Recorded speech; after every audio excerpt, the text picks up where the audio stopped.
Hello, horses of the wasteland. It's SkyBolt and Needle here. Hi. What are we doing today, Needles? We're gonna read bad fan fictions. What kind of bad fan fictions? Really shitty bad fan fictions. Basically, the goal is to get one of us to cringe. That should be easy enough. Whoever cringes first loses. I haven't decided what happens once that one person loses, but something will happen. We'll figure it out. Oh my god! And we'll put this out there right away, because if we end up making this a bit of like a series or a every once in a while, we need your suggestions. So if you think of any fun bad fanfics you want us to go through in the chat, just go ahead and drop those to us, and we'll make use of them. Okay. Nettle is still tired from our last giant live stream. Oh my god, I went to bed shortly after we read that, but like, oh my god, I'm still tired. Okay. Ooh, I found a whole forum on fanfiction called Overly Stupid Fanfiction. Ooh, I like it. I'm gonna go ahead and pull through there. Go through it, yeah. We've Circle in the chat. Istanbul joined when I could. Too bad I have to shower, but it's nice to see you guys. Hello, Istanbul. So chapter 1 of Fallout Equestria. I mean, we could do that at some point too. That'd be funny actually. Other Fallout Equestria fanfics that are like really bad. If we do that, like, I don't know. I think maybe it'd be really cool to maybe one time do a fan fiction reading, like just do a long fan fiction reading, and any proceeds from it like go to like Brony Thank You Fund or some shit. That'd be good, yeah.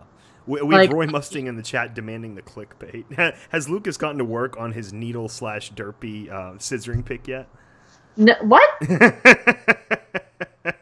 No? Okay. Mostly because by the time he was like ready to actually talk on Discord, I passed out.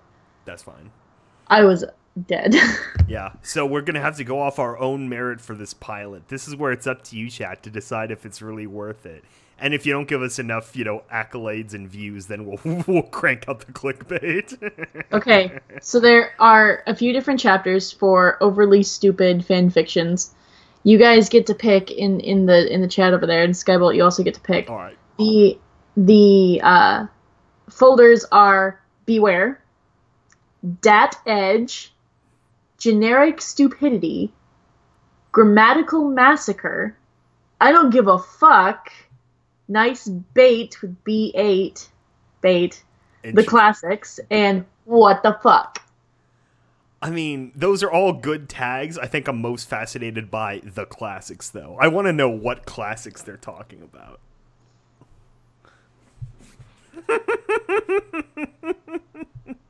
So should we open with this little brick of text that I stumbled upon in our research? So this is on we're beginning our show naturally on fanfiction, which the history of fanfiction is that fanfiction or fanfiction where fanfictions go to die got so sick of all the damn horses that they booted them from the site. And this is an old OG Brony terrible fanfic from June 12th, 2012. So happy 6-year birthday, bad fanfic, called Is It a Dream by Brony. Oh my god, it is its late birthday. Yeah. And it's only 2 chapters. Most of these will be short, obviously, for the format. So, here we go, chat. Chapter 1. Is it a dream? There I was. Oh, by the way, there's no grammar, like, at all. There's, like, the occasional period or comma, but there's no caps or anything. So you better respect that I'm reading through this as well as I can. There I was, just glooming on my couch thinking about meaningless happy things that will never happen in my generation. Well, one day, I'll meet the nice girl and live with her forever. Is that what I told myself? But it has been almost 10 years from when I was 12, and I have been saying that. I knew it wasn't true. The only thing that makes me happy, and will ever make me happy, is that one TV series. My Little Pony Friendship is Magic. I've been a closet brony for a long time. My sister died when I was 7, and a year later, both my parents died trying to protect me from a car that was about to hit me. The only thing that they ever cared about was that I was alive and I was happy. I am sad to say that I have not done a good job at keeping from what they wanted. I didn't even want to be alive, and I definitely wasn't happy, at least not all the time. When I got bored, I go outside and fantasize what a life I wish I had. Thinking was one of those 2 things that made me happy. My Little Pony was the second. Even My Little Pony has brought some sadness to my life. It just leads to more thinking, and what leads to more pain and sadness. So yeah, of course, stupid me. I dropped out of school as a freshman and was thinking more laying on my sofa, watching My Little Pony. Is this written by Tommy Wiseau? I'm reading it in like that Garfief voice. I go outside to think more in peace. I don't think like getting enough, but I triple that gosh darn box. I get ticked off and kick the box out of my way into the street, but I think there's more than thought emoticon. It's like the O colon, capital O colon, smiley face. I hear a noise from the box in a faint, squeaky voice. I hear someone utter, "What in the name of Celestia?" I get shocked, but then I move on to more thinking because I decide it was or I go sleepy my imagination to think those words. After hours of pain and thinking and just a little happiness, I jump into reality and storm back inside myself. Wait, what? I make myself some burnt popcorn and watch My Little Pony Season 2 finale once again before I doze off to sleep. That night, I have not so awkward dream, I was dreaming about My Little Pony, go figure, and I was in Equestria as a stallion with the cutie mark of a thought bubble, go figure that too. I'm next to many 6. Many 6. I'm next to the many 6, and they were grabbing about something.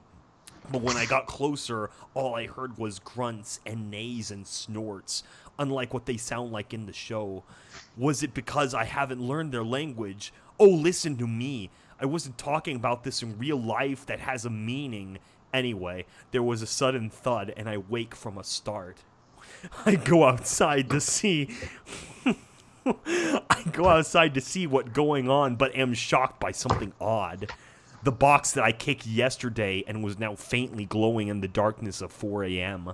I get closer to see what in the hoof is going on. Wait, hoof? What? Why was I spaking like this? Wait, backtrack. This is what I thought.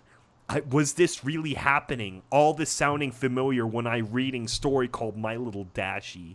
Box, what? Earth, dreams, sadness. What this is happening to me. I was getting a little overexcited and ran straight in through thought yesterday was litter. I opened the box and this is what I find there. An adorable, cute, and just so awesome nothing. Just a plain old cardboard box. Why was it glowing? Now I was just getting insane. I aote pocket knife and tried to poke box lightly, but I stopped dead from something invisible force from inch in box. I put my knife back behind me and then stabbed it at full force against box. Right before my blade hits cardboard, my whole world went white, and I passed out, and when I awoke, it was nothing like where I was. I don't feel a knife in my hooves. I look at where my hands used to be and scream in terror. It was almost immediately put my hooves on over my snout, but I already hear hoof steps. It was not so easy to see world. When I opened my eyes a little wider, there she was standing before me, Rainbow Dash. Oh my gosh. Oh my gosh. Oh my gosh. I try to speak, but the only thing that comes out is Ray Buddha. Then she actually speak to me. Well, hey there, fella. Need some help. I saw some giant light. Thought my friend was doing some crazy magic again. But this is just teen and terror. Then I got up the courage to speak back. Well, yeah, how did I get here? But I was cut off by Rainbow Dash. Ooh, so Twi is doing magic again. Her and her memory spells. Then I spoke. Well, well, but I got a great idea. Say Ray, I mean Missy. I remember stuff now. I mean your friend wasn't doing any crazy magic yet. So she responded, well, okay then. Say, wanna meet me and my friends at Sugar Cube Corner today? Well, they're at noon. I would have proper poasses out there, but I maintain my excrement and let out an answer. Yees, I said stupidly. Oh my...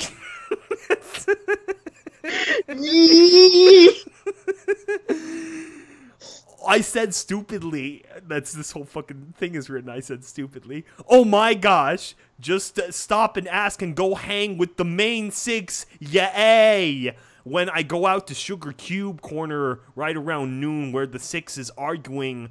Raybo, are you serious? This was supposed to be just a six.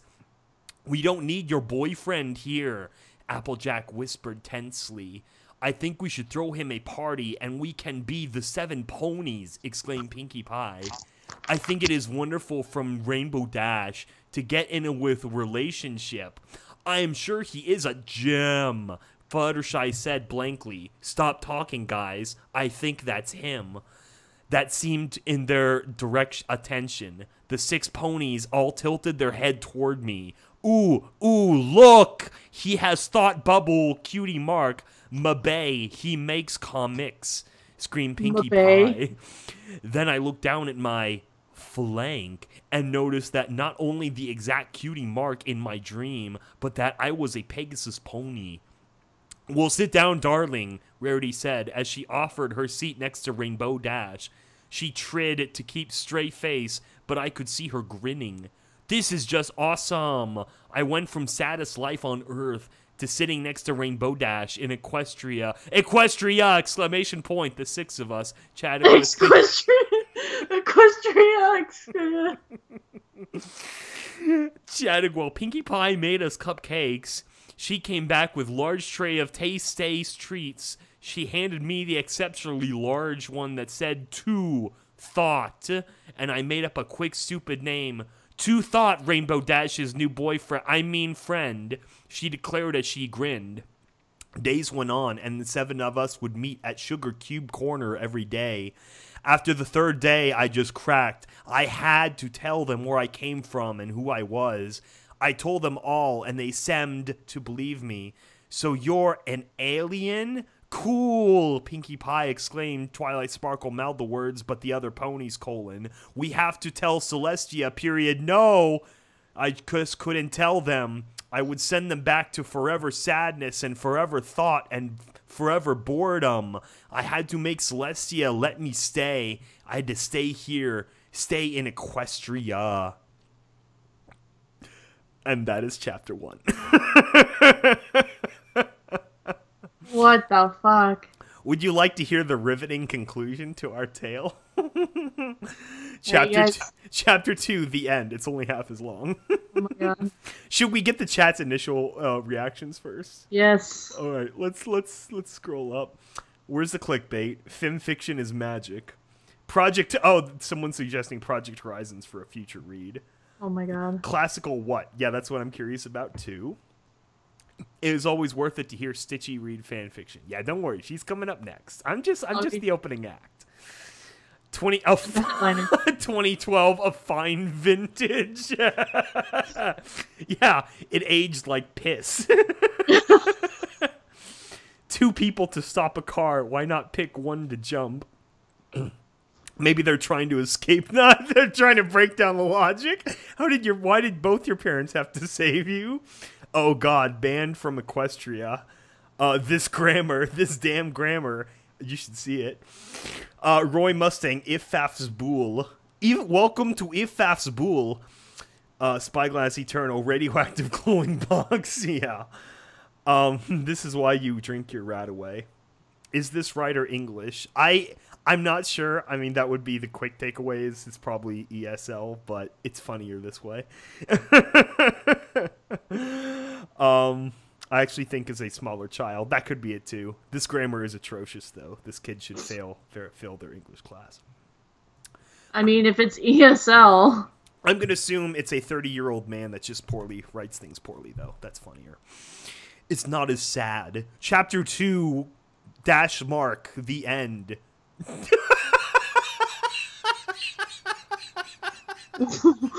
What? So the main heading is Chapter 2, _ the end. And then right under that, Chapter 3. What the fuck? Okay. Chapter 2, _ the end. Chapter 3. So the ponies lugged over me to Canterlot. The view from the train was beautiful. You see, the most of a rare thing, Equestria. Now they tell me you know this in show, but the ride feels like forever. It is something like 5-hour trip from Ponyville to Canterlot if you take the train. When we arrived there in Canterlot was even more beautiful than the other parts of Equestria, where fancy people and rushed people and people on walks just roaming the streets. People. I know, people. It all looks so organized, like nothing ever went wrong. Well, I guess that is kind of true. According to the fan fiction My Little Dashie, criminals are sent to where I was, Earth. Wait, is that true? I remember reading My Little Dashie. I don't think that's canon. That Earth is like... I don't remember that part. Earth is the Australia of horses. It doesn't even really explain like why Dashie was there. It was like Twilight had like an accident or something like that. Yeah, she wasn't like banished. Okay, fuck. I lost my place. Where I was Earth, but I don't know about all the fanfiction stuff is true. Fear just made to entertain people. It's not like they are really know what Tyr saying. Oh my gosh! How did I not see this sooner? Mabay, the people who write this fanfacs actually were pony crim. Nah. It's so absurd, not to say that everything that has happened in the last 5 days was absurd and, well, not really expected, but I still refuse to believe that criminals were allowed to keep their memories. That would be so crazy, unless, nah, that couldn't be it. Well, Mabay. Yes, it had to be true. There might have been some crazy spell put over them, not on purpose, to let them have their memories kept. Well, why am I even thinking about this? Well, I am thought. Maybe, I was meant to arg. Stupid thoughts. Too many ideas. Yes, ideas. That's exactly what I need to do, unless I'm just thinking this whole dimension up and it doesn't exist. Well, we're almost to the Tower of Celestia. We walked up there and I bowed before Celestia. Twilight stepped forward and explained the whole situation, which made me mad because she didn't know everything. Celestia sat there for a couple of minutes. Yeah, fuck you, Twilight. So you don't know. Celestia sat there for a couple of minutes thinking, then she spoke. I had this instance before, but in an opposite. There was a time when Rainbow Dash gulped at this and she said her name, but found by a human, and she said human like it was the most terrible insult imaginable, but I had other things to think. Oh my gosh! So My Little Dashie is real? Then I scared when I thought of if cupcakes was real. There are some rumors, true rumors, on Earth about things. She smiled friendly at Pinkie Pie as she was saying that story's not real. but I am afraid to say I know what I must do. I must take this human back to this home. I suddenly tensed, and Twilight and Flutter, Apple, Rarity, and Pinky sighed as Rainbow started to cry. Why, Celestia, why? Known you for a whole 5 hours. Why, Celestia, why? She whined and eventually got a response from Celestia. Response. Because I must put him where he belongs, and it is not here. She raised her... Go back to your own country. Hashtag deported. And that is not here. She raised her horn and put over my head, and a white light engulfed me. Chapter 4. This is now from Rainbow Dashie's POV.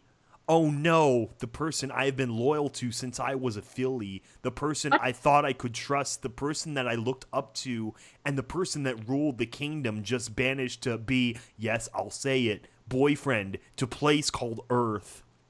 I couldn't think. I just needed some alone time.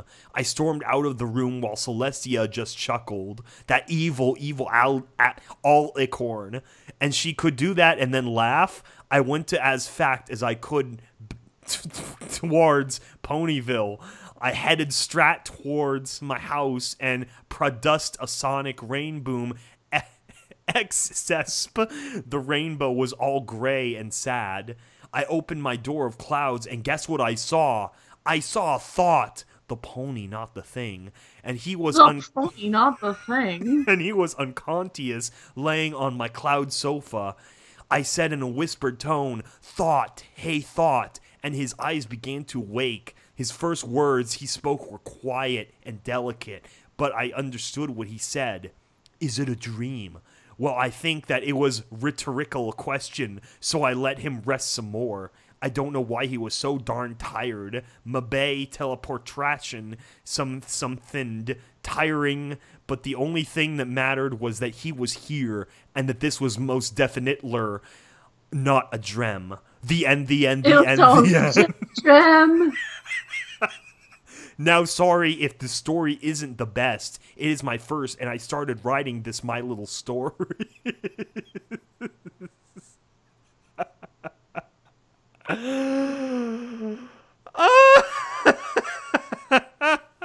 you okay? What a great story. That was a good time. Good, wholesome family fun. Rainbow Dash knew him for a week and is just like, oh no! Mabe, we need to understand. Oh, that was a gem. I really enjoyed that. Now for the main attraction, Nettle. Nettle, what do you have lined up for us to do next? So I found one under the classics. The classics. The classics. I had to find one that's small because a lot of them are really, really long. Yeah. It's called After the Wedding. Oh no. The changeling invasion has awakened something long forgotten. Characters are Luna, OC, Discord, Main 6, and Chrysalis. Oh my gosh. It has 913 views, 97 downvotes, and 13 up. I like where this is going. Alright, let's take a look and see. And you guys can suggest them too. We're just gonna find them, but if you guys know any bad fan fictions, you're more than welcome to suggest them. Yeah, please make suggestions. I very much enjoy this. Okay. Chapter 1. He Awakens. Note. This is my first shot at fanfics. Please don't kill me. Hey, stop it. That's a good primer. Right? And if you don't like a part of it, tell me what and why. All feedback, 2 words, is good feedback, 2 words. Let me put this down. I'm done with this project for a minute. He saw a purple unicorn running in the Canterlot Caves. Just beyond the gem he found himself imprisoned in. She seemed very scared. He watched her from behind the gem. These are all like comments. She seemed unable to see him. He saw an alicorn approach from behind. The Alicorn looked like she had been in the caves for some time. She had no idea how lucky she was, how lucky they both were. Unable to do more than watch, unable to speak, able to do more than watch, able to speak and breathe. Most of his magic Most of his magic went to keeping himself alive. He could not eat, drink, or breathe. He watched as purple unicorn threatened the Alicorn. He watched as the purple unicorn threatened the Alicorn. Okay. Strange. He could not imagine what an Alicorn had to fear with a normal unicorn. They then did something with their hooves that seemed to pacify the unicorn. What? Is this like the 1800s Victorian, like what did they call that? It was like histrionic therapy, and it's like you're just fingering her. That's all you're doing. I have no idea. This seemed to pacify the unicorn. They talked for a moment. He wanted to ask for help. He tried with all his might to ask for help, but he could not. They ran off. They ran off, and he stayed trapped. The magic. He was running out of time. Even his vast magic could only last so long, keeping himself in hibernation sleep for. He didn't know how long. There's a lot of ellipses in there. You know, I'm not going to judge. I write, like, way too many ellipses, so... There's like 10. Play. Yeah. For... He didn't know how long. It must have been a very long time, as he felt so weak. Hours passed, and then just as he was about to try one last time to break free, a barrier came flying through the cave. When it hit him, it seemed to halfway try and cast him out. He wasn't sure he was there. Okay. But it did more than that. He felt the gem crack. He took a breath of air, strength surging back. He was no longer forced to cast a spell to make his body go without air. He managed to smile. The world will now know his name again. It was only a matter of time. End chapter 1. So that was the end of chapter 1. Okay.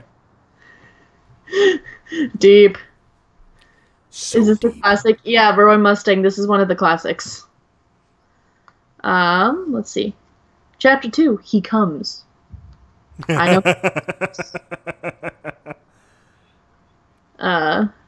3 months later, Twilight walked down the halls of Canterlot Castle. I hope the princess isn't for inviting myself over, she thought to herself. A little worried. Why is there a period there? There really should not be a period there.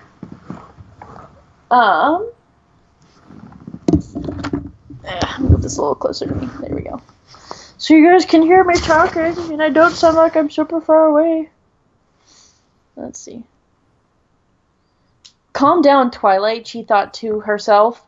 This is just a social call. A social call? What's a social call?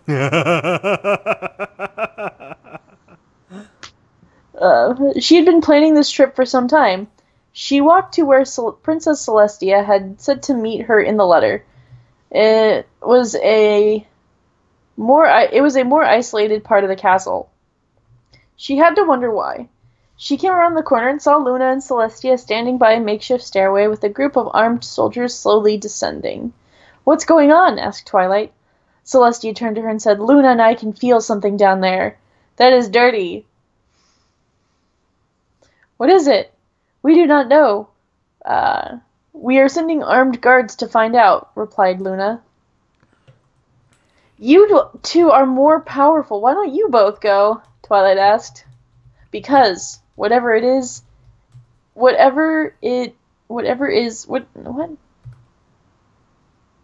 Wait. Oh. Whatever is down there isn't stronger than the both of us. The 6 guards should have no problem handling it. It's pretty much what happens every season. Why the fuck don't you handle it, Celestia? Oh, my horn hurts. A couple of minutes, after a couple of minutes of talking to the princesses, they hear a rumble, and Twilight watched in shock as a wave of red energy suddenly hurled the guards out of the caves. Twilight, get to safety, Celestia said. I mean, wouldn't that be like shouted? Because it's like a exclamation point. It's like, Harry Potter! But he's supposed to be calm about it. She stepped in front of her beloved student, her horn glowing and ready to fight. That's not how you spell a light. Luna's horn was a light as well. The two sisters stood ready to fight. The sound of hooves hitting the makeshift stairs filled the air before Celestia sees him. Twilight looked on as a male alicorn appeared from the stairway. What? He looked to be as tall as Celestia or Queen Chrysalis, but heavier built like Applejack's older brother. His wings seemed to be plated in armor. No, Twilight realized, they're not plated. They're actually made of metal. SkyBolt, it's you. Wait, what? The wings are made of metal. Oh, yeah. They're actually made of metal. His mane was black and blood red. His hooves were pitch black and looked sharp. The rest of him was red, with what seemed to be black energy swirling on his coat, or maybe the other way around.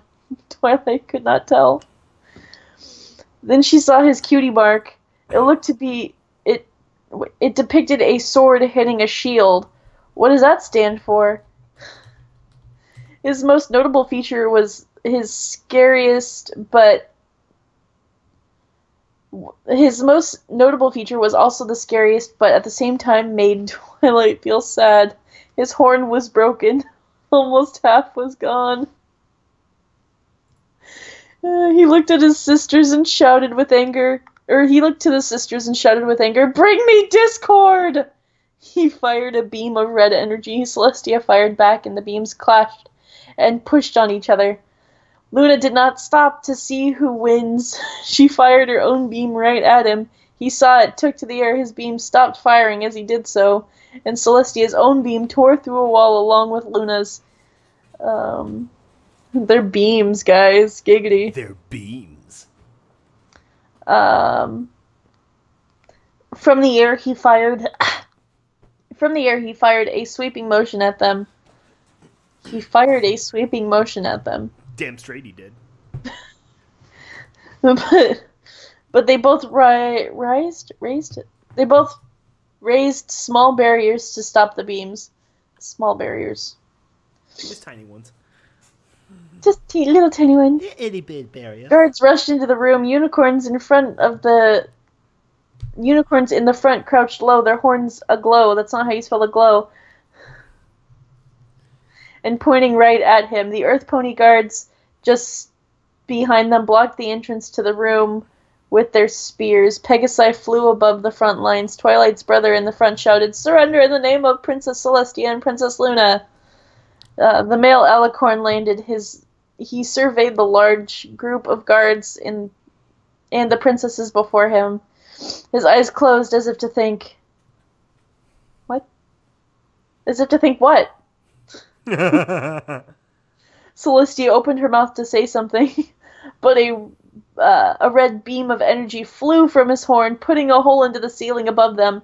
Without a moment to spare, he took flight through it. The unicorn guards opened fire and flew bolts of energy, and energy hit him, nearly knocking him out of the sky.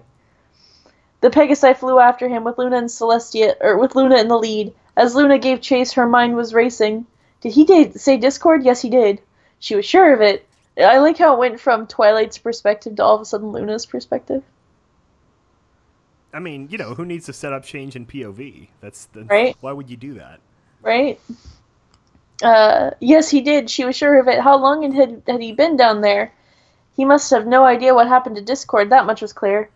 He probably thought he was still in charge. If only he would calm down enough to let her speak to him. She was sure he could talk him down. Without warning, he spun around in the air, unleashing a barrage of magic bolts. They took out several of the guards and forced more guards to fly out and catch them before they hit the ground. Luna swerved to avoid the bolts of magic before firing one back. One hit him in the chest and he hit the ground hard. The Pegasi surrounded him. Luna landed before him. Twilight, in Shining Armor, and Celestia teleported beside Luna. Now, Shining Armor, Celestia shouted. In a small version of Shining Armor's force field surrounded the red Alicorn. My princess, what are you doing? A guard said, shocked. She keep him here. She keep him here. She keep him here. Twilight answered. What do you think would happen if he got to Ponyville? The guard nodded with understanding. Who are you? Celestia asked. He looked in the eyes, his whole body shaking hard, sweating. Sweat dripped from his body, and blood oozed from the wounds where magic bolts hit him. I am Mar, he whispered before he passed out and crumpled to the ground. The end. Is that the end? Yeah. Wait, what? Yeah. What even was that story? I don't think there was a story in there. At least the shit I read had an arc. God damn. Okay, you know what? That's gonna go and throw up only good scores from here. That's our reaction to that story. Spears. So, in the chat, someone recommended me dying. Someone recommended Jericho, which I just Googled that in the FimFiction browser, and I actually found a few different things with the Jericho tag that look interesting. I'm going to drop you this because it has Derpy as the main picture, and I think that might actually that might be something fun. First, she looks almost like she's a Fallout Equestria character, but she's wearing a Soviet Union helmet that also looks Roman, and she's got a katana. And I don't even know. I haven't read into this. I don't know what's actually in there, but it looks. I already figured out my next story. Okay. Another Jericho I found is this one called My Little Barbarian, Nanook of Jericho, and I think this looks fun. So I'm thinking of reading this. Let's do this. And I'm gonna read it in a nice Schwarzenegger Conan voice. Nanook of Jericho. Ah, welcome to you, traveler. Pull up a seat and open your ears. If you come to a story, then you've come to the right place. The tale I shall spin for you is on the house. The meat is not. Buy it yourself. I really feel like you should be reading it like a Skyrim NPC. A Skyrim NPC? Okay, like what? Overly like, we must defend my lady, like that kind of thing? No, like one of the barkeeps, like, if you do not have any coin, get out. Okay, yeah. Yeah, Kajito's wares, all that good stuff. Yeah. Where shall I begin? Let's see. In the midst of a distant land, two worlds lay beneath the heavens. The first was a dangerous place, torn by conflict. The kingdoms of men were constantly at each other's throats, battling for supremacy in land. Father fought against son, brother fought against brother, and wives offered only daggers in the backs of their husbands. Beyond the borders of civilization, wild beasts lay in the wait for those foolish enough to wander into their paths. Even the gods did nothing to stand back and gamble on the lives of mortals. Only the strong, the cunning, or the dead inhabited this world. If it sounds familiar, it should. This was our very own world. The second world was radically different. First, the feet of men did not rest upon the ground of this world. Instead, the inhabitants of this world were ponies. Quit laughing and wipe the mead from your face. I know how it sounds. Bear with me. Quit laughing. Ponies of every color and kind imaginable. Normal ponies, or earth ponies as they call themselves. These beasts were gifted from which gifted with the power of speech. Walked on the ground and tended the fields. Pegasi soared through the air and manipulated the elements of the heavens. Unicorns, very different from our own, but I'll get to that, were the third kind, blessed with magic, but not terribly different from that our magi wield. Instead of a pantheon of uncaring gods, the ponies knew only two, which they called Celestia and Luna. These gods cared for their mortal subjects without demanding worship in return, and knew only peace and harmony. Now in those days, the First World produced a powerful mirror hailing from the city of Jericho. He was known as the mightiest of all men, Nanok as he was called, a soldier of fortune. Nanok made a name for himself by taming the land wherever he roamed. No army could stand against him. No beast could slay him. No sorcerer could match wits against him, and no god could lay claim to him. Could lay him. Sorry, it was like almost like a sing-songy rhyme, and that's yeah. For years, Nanok cast down his enemies, staked a claim whatever artifact he found, and made kings and emperors grovel at his feet. Okay, this is the most, like, Gary Stu OP I've ever heard. Jesus. This is the story of what happened when Nanok left his own world and found himself in another. It was a moonless night in the moors of Albion, and Nanok was last found himself facing his goal, the ancient barrow said to be the resting place of the Horn of Epona. It had been 20 days and nights since his quest had begun, and now it was in his reach. Retrieving a torch. Retrieving a torch and flint from his pack, Nanok struck fire and entered the tomb.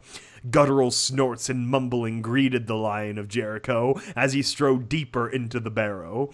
The followers of the horse goddess may have been long past, but it seemed he was not alone. Nanok made a quick mental check of his weapons, dagger, hand axe, bow and quiver of arrows, and his personal favorite, Lotan, his trusty broadsword. As he entered the main chamber, he found what he had been sharing the barrow with. The creature was no less than 26 feet tall. Filthy hides covered a warty, knotted gray hide in place of clothing, and a gnarled face that seemed a mockery of a human topped the beast. There were 3 arms in all, 2 in the place where a normal man would have them, and a third, stunted appendage, grasping at the air from between the shoulder blades. In his right hand it clutched a well-used club. Nanok grimaced in disgust. A Fomorian had wandered into the barrow in search of lodging. The hideous brute had not noticed Nanok's presence. If he was, the warrior could slip by unnoticed and search for the horn. Nanok briefly considered that option before moving on to his favorite one. Unsheathing Lotan, he stepped forward to do what he did best. "Ho, creature of darkness!" Nanok shouted, announcing himself to the Fomorian. "Savor your last breaths, for now you face the wrath of Nanok of Jericho." The monster regarded his aggressor with confusion briefly, before bringing its club to smash Nanok's skull in.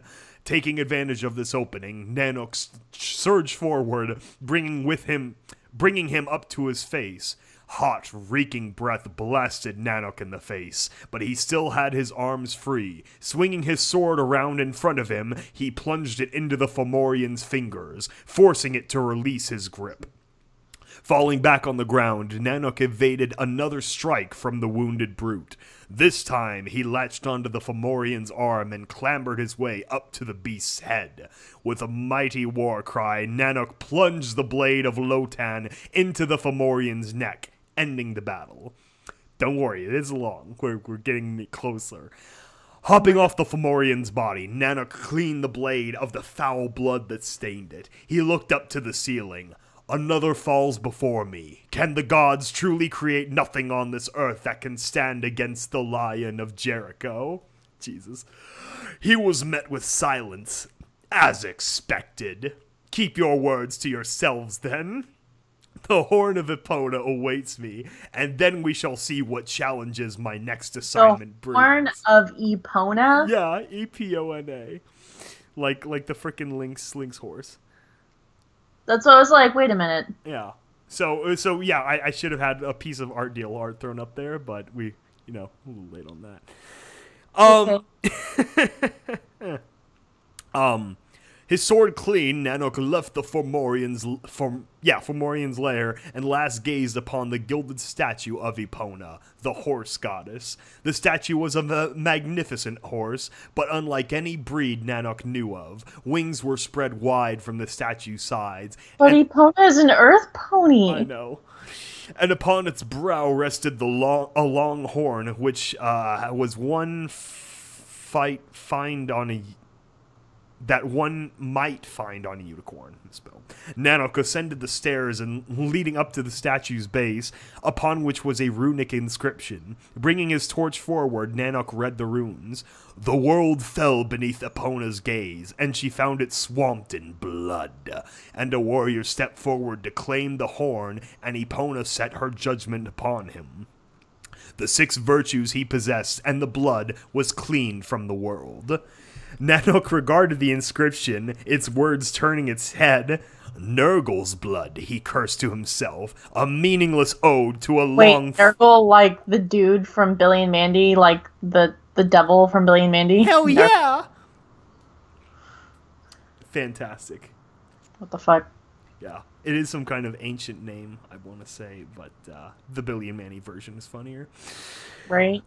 I have no such nonsense. So saying, he reached up and grasped the horn. As his fingers wrapped around it, this torch was snuffed out. Before Nanook could react, the flames shot from the horn, enveloping Nanook's hand and encompassing his entire body. The Lion of Jericho roared in pain as he disappeared from the face of the earth.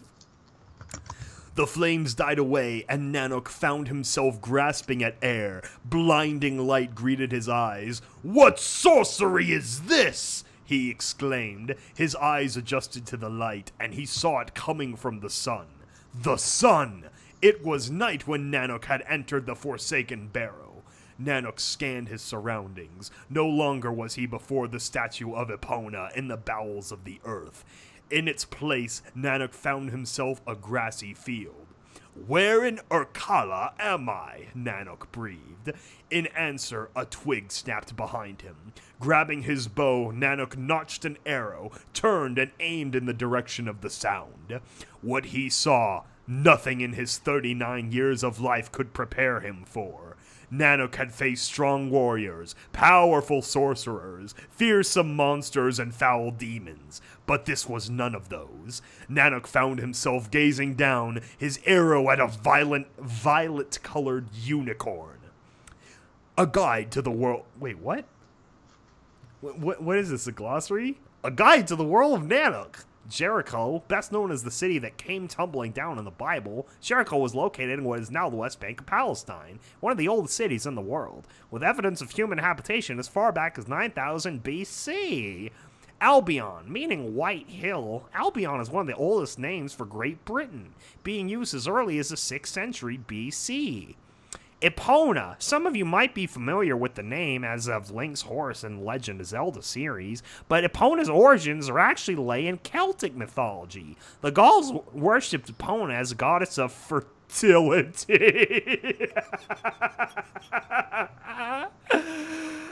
So that's where Ardeal's art comes from. I mean... Yeah. And a protector of horses, donkeys, and mules, and fertility. Usually for the Celtic goddess, Epona was later worshipped by the Romans and added to their pantheon. Lotan is a 7-headed sea serpent from Mesopotamian mythology, often identified with the biblical Leviathan.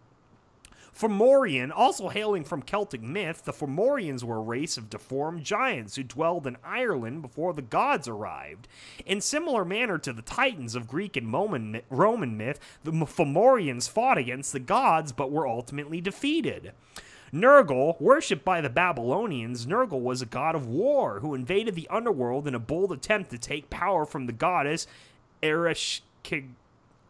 Ereshkigal, queen of the dead. Instead, impressed with her power, he married her, and the two shared the underworld between them.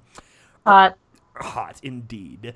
Urkala, the Babylonian underworld. Urkala was the final resting place for anyone who died, regardless of their deeds in life. Ruled by the Ereshkigal and her consort Nurgle, Urkala was guarded by 7 gates. Visitors were forced to remove part of their clothing as they passed through each gate, so they arrived naked and powerless, unable to escape.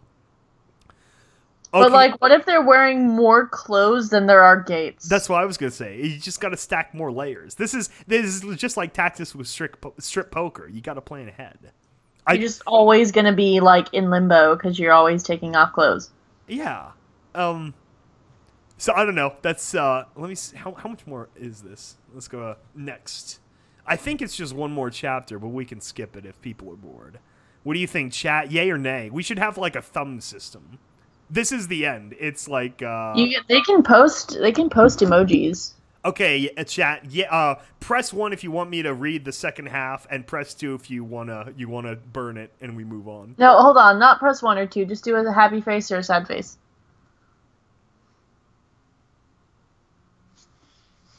So, happy face or I'm seeing ones. Please no more 22222. I don't know, chaotic babies, you're getting outvoted. Oof. Half-assed mess with needle fic. I think they want me to finish it. We gotta know what happens. He's finally meeting a violet-colored horse. I think people want you to finish it. Yeah. Okay. Chapter 2, Stranger in a Strange Land, which, by the way, is a very good 30 Seconds to Mars song. If you haven't heard that, go check out just the entire This Is War album. It's great. Stranger in a strange land, Nanook eyed the beast before him warily. By all appearances, it was a unicorn, but not like any he had seen before. Firstly, while a horn was visible upon its brow, it was much smaller than the deadly weapon other unicorns had. Second, the creature was a rich violet color, with a mane and tail of darker hue. Third, while Nanook expected a unicorn to attack on sight, the beast seemed almost afraid of him. Highly unusual for an animal said to impale elephants on its horn and carry off the body. What? Yeah, I don't know what... How big is a unicorn that they can pick up an elephant and carry it back on the horn? Yeah, I've never heard of that version of unicorns. That's pretty intense. There was one more surprised. Hello? It spoke with a female voice. It spoke! Nanook gripped on the bow tightened. But he did not release the arrow aimed between the unicorn's large eyes. Oh, that's rude. He just threatens her more. So you have a speaking tongue in your head, he growled. Tell me, what manner of creature are you? Well, I'm a unicorn. I was going to ask you the same question. You look like an ugly, hairless ape. I am a human, a man of Jericho. Again, silence reigned between the two. I don't suppose you could stop pointing your weapon at me? The unicorn finally asked. Nanook slowly did so, but remained on edge. He did not know what else this creature was. Nanook is super edgy. Yeah. What this creature was capable of. Thanks, it said. Before you thank me, beast, I would ask you some questions. It is obvious I am unusual in your eyes. What place is this, and how did I come to be in it? The unicorn shifted uncomfortably. Well, first off, my name is Twilight Sparkle, not Beast. We're just outside of Ponyville, in Equestria. As for why you're here, your guess is as good as mine. Nanook weighed his options. It did not seem this creature was being dishonest with him. Very well, I assume this Ponyville of yours is a town? Twilight nodded. Good. I suppose I will have to ask for more information there. Be on your way, daughter of Sparkle. Daughter of Sparkle? I mean, that's not how names work here, but that's, whatever. With that, Nanook began forward. Daughter of... Wait, I told you what I know, now it's your turn. Twilight began as she followed Nanook. She's got a set of balls sometimes. It's like, can you leave the beast alone? You're obviously not from here. Just pop up the hay out of nowhere, point a weapon at me, and then you just want to walk in the middle of town? Who are you anyway? Nanook continued walking, not even shifting his gaze to acknowledge the strange beast following him. You have an active tongue, daughter of Sparkle. Be wary lest it get you into trouble. That's not answering my question, and stop calling me that. I did not intend to answer your question, and I shall call you whatever I see fit. This conversation is over. Now hold on there, Twilight shouted. A glow around her horn, a violet bubble formed around Nanook, stopping him in his tracks. He tried reaching for his bow, but the bubble prevented him from moving his arms. Sorcery! He hissed. Release me, creature, or I shall... You're not doing anything until your attitude improves. You can start by telling me your name. Wait, isn't it bad that I'm not even getting any enjoyment out of the story? I'm just getting enjoyment out of you reading it. That's what value lies. You have my name when I choose to give it, Nanook growled at his captor. Well, then you better choose quickly. I can do this all day if I want. Nanook did not know if Twilight was going to follow through with her threat. She seemed too small and weak to pose a threat to him, but he had no idea she was capable of magic in the first place. If I tell you my name, will you release me from your foul spell? I'll start considering it. He sighed.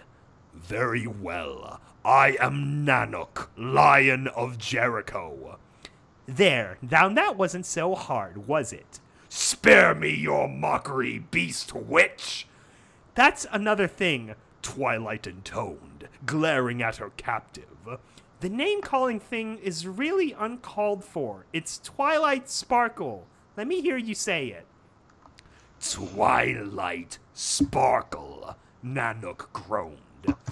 Finally, if you're serious about going into town, I'm not going to have you trying to kill anyone. You'll have to take off your weapons. I would sooner die. All right, then I can just hold you here until you change your mind, Twilight threatened. Very well, Sparkle. You may take my bow, sword, and axe, but I insist on keeping my dagger. You'll have to kill me before you see Nanook unarmed. Twilight considered this. Nanook was in no position to demand anything of her. But then, how much damage could he do with just a dagger? Fine, give them here. She loosened her magic and Nanook crumpled to the ground. Slowly he removed his weapons and laid them in a pile at Twilight's hooves. Stepping back, he watched as her horn glowed again, and the armaments disappeared from sight. There now, they're not gone. I just put them someplace safe. Very well, Nanook said. He turned to continue in the direction he was walking, but before Twilight could react, he drew his dagger and was at her throat. One hand holding the weapon inches from her jugular, and the other solidly gripping her horn. Now you hear me, Twilight Sparkle. You caught me off guard once, but now that I know what you can do, it will not happen again. The warrior glared deep into her eyes. Your eyes... You have the eye... Are you okay? This next line. You have the eyes of a peasant, one who has never experienced fresh blood splashing upon you. What? You do not have what it takes to claim the life of another. I, on the other hand, have laid low sorcerers with powers you cannot even fathom. I will spare your life, but if you test me again, I will not hesitate to end you. Is this thing almost done? Yeah, it's almost done. If you think you can continue to order me around, you are sorely mistaken. Nanook released her, put the dagger back in its scabbard, and strode off. Hesitantly, Twilight followed. A guide to the world of Nanook. Unicorns. During the Middle Ages, unicorns were portrayed very differently than they are today. Bestiaries of the time referred to unicorns as fearsome beasts native to Africa and India, so savage that they could not be captured alive, and so strong that they could fall from a cliff, land on their horn, and survive without a scratch. No hunter, human, or animal could take a unicorn in combat, but in the presence of a maiden, they became gentle and harmless. And then what's with the Kermit the Frog voice? And then Nanook's tale was never continued, because that was the last chapter he wrote back in 2013. That was a gem, and I didn't even like the story. Like, the story was ass, obviously, because we're reading bad stories, but, like, your Twilight voice in the contrast with the Barbarian is just like, what the fuck? I think we had a good time. Let's see let's see the chat's reaction. Yes, continue. I'm enjoying this for the stupidity, plus the way it is written is actually good in an odd way. Wars come, but my soldiers are ready forever. Giant unicorns. It sounds like Twilight Sparkle. True terror has come upon us. I do not want to live on this planet anymore. I thought he was going to be the daughter of Sparta. Various food deleted. Your Barbarian voice is perfect. Internet connection made a slow response. So she killed him. Yeah, no, I killed Troy. Yeah. Because he decided to start writing a fan fiction after I told him to stop. Oh no. You can't just be putting dicks in the comment section. He's timed out. I mean, he'll be able to come back in a bit, but... Sketchy Rivet with 2 Eagle Bucks. Okay, Sky, this is really funny. Thank you, Sketchy Rivet. We appreciate it. Lol, this kind of Barbarian meets MLP. Yeah, I would have liked to see where this went, actually. This is kind of funny. I could see its potential, but I feel the same, Neil. How about space opera fics? Yeah, anything that's, let's say, below 5,000 words to keep it within range. Like, the last couple we've read are like 3,500 words. I mean, the ones that I've read have been 2 or 1. Yeah, my next one will be shorter. So, your turn, Needle. I think we got a good Faustian return on that story. Faustian return. Let's see. I mean, we earned $2 from it. Yes, thank you, Sketchy Rivet. Okay. Popcorn. Also, did you get that link I sent you with the Derpy with the commie, like, Roman helmet and stuff? No, I didn't. I didn't look at it. Gotta check that skip chat. Okay. So, I have to read the description because the description is great. Okay. So this is called an Alicorn Struggle. Says the description is, "This is about my OC Demon Dash."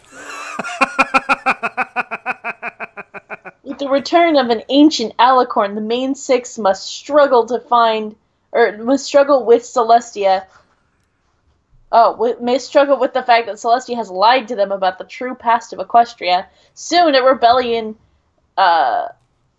rebellion is put into full effect. We'll have human-loving Lyra later. I love it. And then in small little flavor text it says, "I'd ask that you don't put anything negative in the comments. Only positive comments, please. Oh, also, no. Don't add this to any groups without talking to me first." Well, oh no. Guess what, bitches? Probably we're gonna say some bad things about this thing. I don't even care. Rip. So when do you think he'll be back? Asked Spike, who was sliding around his ladder, desperately trying to find Twilight another book. I'm not sure, but if he's coming back... She paused and sighed before saying, he's coming back today. Spike's eyes shot wide open, but it's been... Hold on. I have to count how many zeros are in this thing. 100,000. But it's been 20 billion years! Nice. I had to count. There's a lot of zeros in that. But it's been 20 billion years! It can't be real! Twilight stood up from the chair she's sitting in. I know. She made her way to the front door. Where are you, Gaug? Wait, what? G-O-U-G. Gaug. Where are you, Gaug? I have to tell the girls he's coming back today. She reached for the door before stopping to add, send Celestia a letter. I'll need her in about an hour. Spike could only nod as Twilight opened the door and left. What the fuck? Twilight laughed. Twilight continue. Town for a bit before coming across Rainbow Dash. She was arguing with the store vendor. But I told you, it's for two... Wait. I told you, it's for bits, not two. What? I told you, it's for bits. Oh, 4 bits. I told you it's 4 bits, not 2, the vendor said. In your dreams! She hopped up in the air with a squall painted on her face. It's been like 2 for like 5 years or something. Rainbow! Twilight said. Dash turned around to see Twilight. Her face curved up with the sight of her friend. Hey, Twilight! Can you tell this vendor that the Wonderbolt's pins are for 2 bits and not 4? Later, Rainbow. Twilight used her magic to pull Rainbow closer to herself. Right, now we have Bigfurger problems. B-I-G-F-G-E-R. Bigfurger. Like what? Twilight looked around herself, making sure no pony's watching. He's coming back. He's what? Rainbow Dash hovered around Twilight and with a shocked expression on her face. How do you know? It's said in an ancient book of mystery. Twilight saw the fear in Rainbow's eyes as she told her, the tales about lost Alicorn were the scariest in Equestria. It said that he had knives on his wings and a pointed horn for stabbing. Silence intensifies. Your Scootaloo is really good, actually. I have another one lined up if you want another Scootaloo fic. That's supposed to be Scootaloo. That's my Scootaloo voice. I can't really do Rainbow Dash. But, it's working for now. So, it's supposed to be Rainbow Dash. I'm sorry, you guys. It's close enough. It's close enough, right? I'll work on Rainbow Dash a little bit later. Twilight could only mimic the fear she saw on Twilight's face. I need you to go and find the rest of the girls while I get Applejack, alrighty? Alright! Rainbow Dash speed off into the sky on her new mission. As Rainbow Dash left, Twilight could only cite to herself again. Remembering the legend of Demon Dash was the hardest thing she could do, as Celestia herself had to banish him to the sun. Demon Dash also wrote books about the tyranny of Celestia, who he saw as an evil dictator. Some ponies say that's why Celestia attacked him. I feel bad for Needle having to read all the typos. Thank you. Since then, all of the books written by Demon Dash have been banned.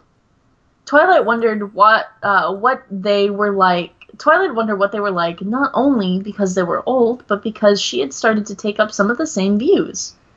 Maybe he isn't so bad, Twilight said as she walked. The moment was nearing. He knew he was ready to take the world once more. Soon, she thought. Soon I will have my... Soon her thought. That's what it says. Soon her thought.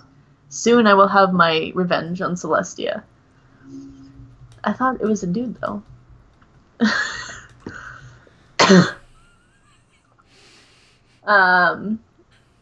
He was nothing more than a clear mist over the sun as the gateway to Equestria opened up. He could still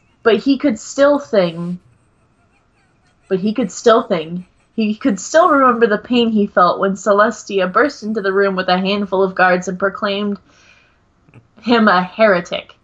"I'll get my revenge, you dictator!" A single tear rolled down his now forming face as the mist began to shape into a new body of him to live in. "You'll get what's coming to you!" The gate was closed, the gate was closed, okay, to being totally open. What are you doing? Stop it.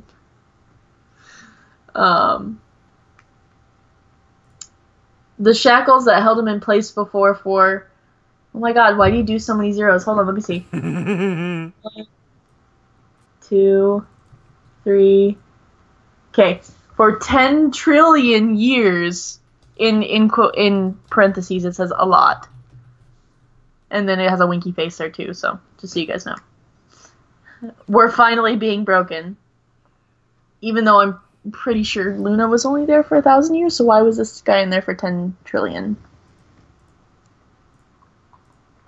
Drinking my coffee. Do it. I have to take some coffee and I should put some alcohol in that because damn, this is hard. The gate was now fully open, and you went inside the white light. It surrounded him as we entered.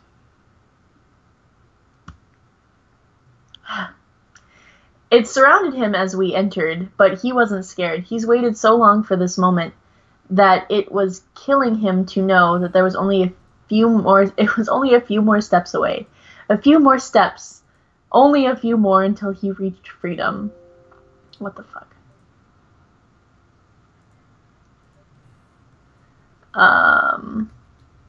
Twilight and the rest of the Man Six aided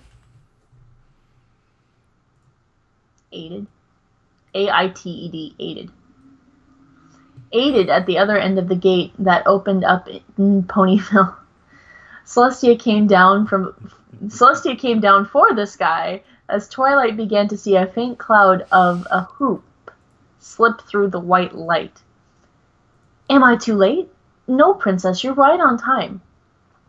Celestia looked over to the gate, and she saw his head beginning to pop through it like, oh god, this sounds like he's getting, like, birds from the gate.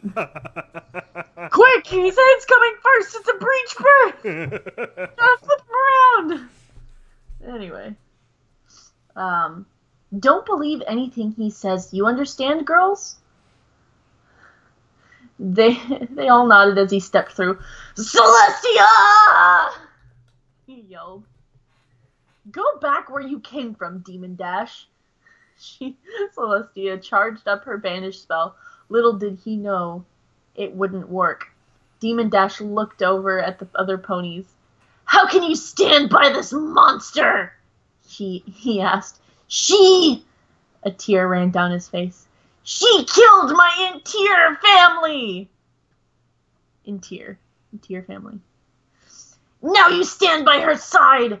You are all in the head sick!"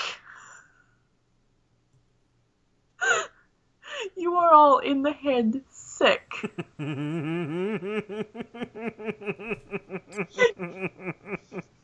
Twilight looked over to Celestia. You killed his family? I had to. They were spreading lies about me. I had to kill their family because they were spreading lies about me. That's a very reasonable thing to do. Oh my god. Rainbow Dash. Rainbow Dash didn't believe that her friends went over to the enemy's side, but killing his family was way over the top, so she went over to his side as well. Demon looked up Demon looked up to find three more What? Demon looked up one more to find three ponies standing by his side. Now that you know the trust about her, we must take back the kingdom. The rest of the three, Twilight, Fluttershy, Rarity, all stepped out of line to attack Celestia, who could only scream as they held her down with magic and brute force because, Fluttershy and Rarity, have brute force. No, yeah, absolutely. They're brawlers. Okay. How dare you help him? I'm gonna pretend that one's supposed to be Fluttershy. How dare you help him? You're a monster! Twilight screamed as loud as she could. Celestia managed to free herself and fly away from Demon. Was able to fly away from Demon. Was able to send her to the sun with his own spell. He didn't chase her because he was tried, and his wings her sore. Applejack turned to the rest of the gang. Now, how about we get back your kingdom? Author's note, more to come. Yeah. Yeah. That one's done. Oh, wait, that's it? That's it. Really? The end of it is author's notes, more to come. Okay, then. Yep. Sweet. I don't even know what happened. That was weird. That one's weird. Okay, cool. Let me see here. What do you think, chat? I think we need after that intense murder situation, we'll have a bit of a lighter fic now. I got sent one on Discord. I'm gonna see how long it is, and if it's not too long, I'll read it. But if it's I got a nice little filler here that hopefully everyone will appreciate. It's actually very fitting considering E-Scorp. So let me download the accompanying picture real quick. And here we go.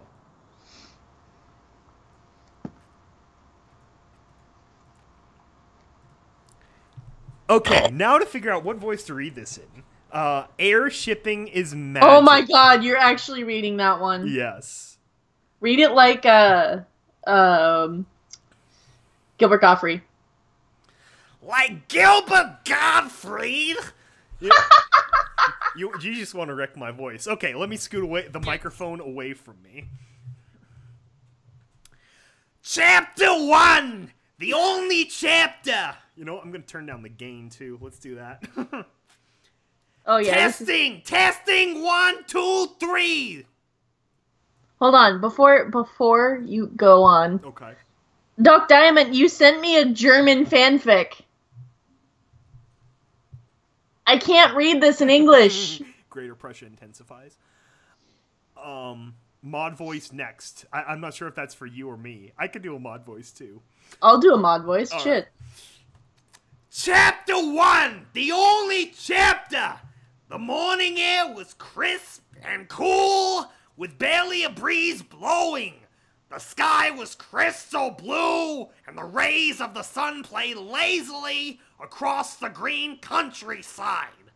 It was the perfect day, thought Twilight Blamp, for a flight. The little purple sparkly blimp rose slowly into the air. enjoying the wind as it played across her face, across her surface. Fuselage.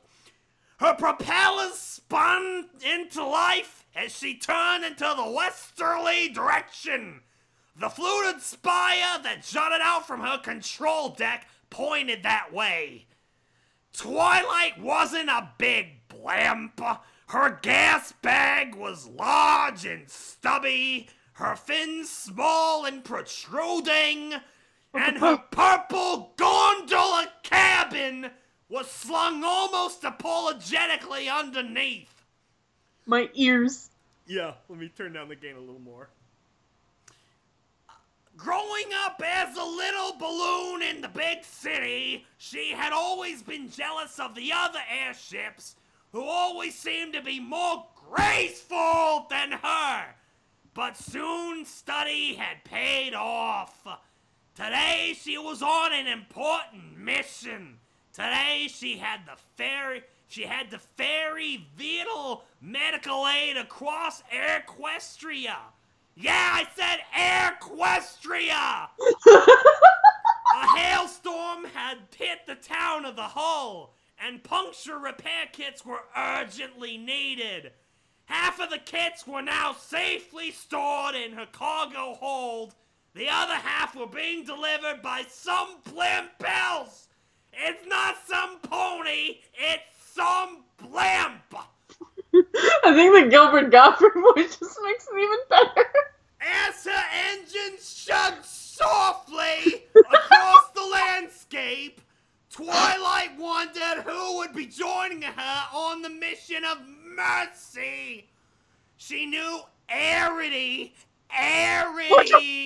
was busy designing new fashionable moorings, and Rainbow Dirigible was taking part in a race. Perhaps this would be a chance to make another friend, to provide the contents of another friendship report to the HMA Celestia. Her thoughts were interrupted as a shadow fell across her face. The pleasant sounds of her engines and the general noise of nature was drowned out by the powerful thrumming around Twilight as a huge shape powered into view. Twilight shrank back. The newcomer was a massive silver and blue zeppelin, over 300 meters long and covered in magnificent fins. With a smooth and sleek undercarriage that had the tiny purple cloak attached. On its side was the legend, Der Globarage und Machtige Trixie Berg. Well. If it wasn't the Twilight Blimple, purred the huge airship, as Twilight found itself buffeted in the wake. It seems they wanted to give me some entertainment for my important mission. Trixie Berg, Twilight hissed upwards as she unsteadily gained altitude to fly to window level with her new companion. This is bigger than our rivalry. The poor citizens of Hull will deflate if we don't get there soon. Besides, I'm carrying just as much cargo as you. Trixie Berg's eyes turned in Twilight's direction, and Twilight thought she had seen a flicker of a smile across her cabin.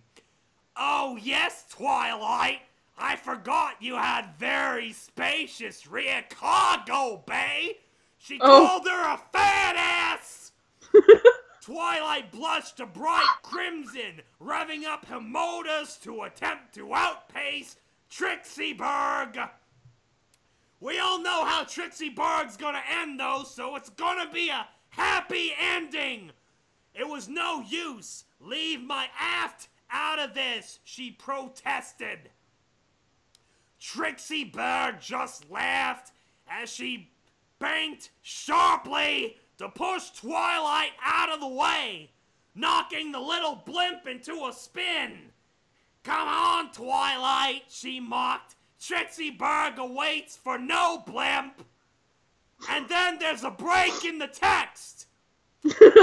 A few hours of the journey passed into awkward silence, with just the buzzing of the engines to lift the void. But they're both voids if you really think about it. As night fell, both airships found their gas bags, causing the altitudes to drop.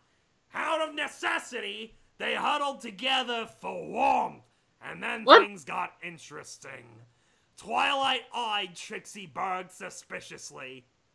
It had barely been a month since the boastful Zeppelin had sailed into town, mocking her friends and showing off while she had defeated the Major Ursa. A Major Ursa was a semi-mythical beast that resembled a red biplane. Many airships lived in fear of its dangerous machine guns. The two little balloons had traveled to the forest and woken up a baby Ursa, and it was only through Twilight Blimple quick thinking that the town was saved. Trixie Berg had flown away in shame, and Twilight hadn't broached the subject yet. She imagined Trixie Berg was still bitter from the experience. Oddly enough, it was Trixie Berg who broke the silence. "I never said thank you, Twilight." Twilight blinked, 'cause she has eyes, apparently. Her udders rotated in shock. "Oh, what?" Trixie Berg banged. Banked, like the banking institution. Trixie Berg banked slightly. "I was out of order. You saved me. It hadn't been a good year. It hadn't been a good year for me. Good year, 'cause they're blimps." Fuck you! "I shouldn't have flown off like that. I was glad it was you, Twilight." Twilight bobbed to a bit higher at a revelation. This was a side of Trixie Berg she hadn't expected. "I'm sorry," she stammered. I thought." Trixie Berg cast her eyes down. "I've always been brash to hide my feelings. And I guess I'm extra brash with you, because my feelings are for you extra strong." At this, Trixie Berg did something Twilight could never have expected. She banked back towards Twilight, swinging herself around, her cabin pressed against Twilight's in an impassioned kiss. Twilight felt her engine thumping hard, blushing at this. She felt herself returning the kiss, her fans moving across Trixie Berg's nacelles. That's probably sexual. Her gas bag rubbing tenderly against Trixie Berg's rigid frame, and they embraced. "I had no idea," Twilight gasped, her propeller spinning harder at every touch. "How could such a magnificent airship like Trixie Berg possibly love a dumpy little blimp like her?" This was like one of the romance novels she used to produce back in her hangar. An impassioned tryst on a starry night. "I've always loved you, Twilight," Trixie Berg smiled back at her. "Ever since that first meeting when you floated into view, your little ducting fans, the way your fins bob up and down, you're just perfect." Twilight's purple cabin blushed bright red, hotter than ever before. "Trixie Berg," she whispered shyly, "do you want me to mid-air refuel?" Trixie Berg grinned. "Oh, Twilight, you're so vanilla. I was thinking about some docking." Twilight gasped, but the allure of the powerful Zeppelin was too much for her. she floated up beneath Trixie Berg and opened her cargo bay trembling. Soon, she felt Trixie Berg's gangplank extending, grappling onto her. Oh, Trixie Berg! Trixie Berg! Twilight cried, the little blimp bobbing up and down softly beneath the impassive huge zeppelin. Board me! As Twilight became lost in her passion, she did not notice Trixie Berg decoupling or swooshing as the zeppelin started to ascend higher into the sky. She did, however, notice herself getting heavier as she dipped down towards the ground, struggling to give herself some lift. I don't understand, she wondered loudly, as she then grasped the realization. Trixie Berg had unloaded her cargo inside of her. She unloaded her cargo inside Twilight Blimpo. See you later, mocked Trixie Berg, as a magnificent zeppelin climbed higher and higher. You can deliver all the cargo to Hull, and the great and powerful Trixie Berg has far more important things to do. Twilight looked longingly into the sky as Trixie Berg sailed away into the stars. A single tear rolled down her cabin.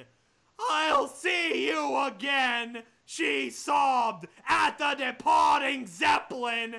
Oh, what huge vanity! And that's the end of the fanfiction.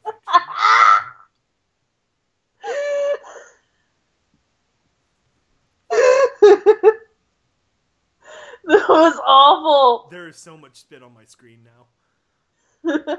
Okay, let's turn that back up. That was so bad. That's probably sexual. Some of those were my additions. I know. Good times. This is quality. We're gonna keep this. Oh my god. We're gonna have to time code this at the end. This is too perfect. Okay, Twilight Natal, what do you have for us? Now I have to think of one. Because I found one. It's a Sonic crossover. Oh my god, that does sound pretty good. Alright, I'll do the Sonic crossover. It's short, though. Oh yeah, absolutely. Let's see.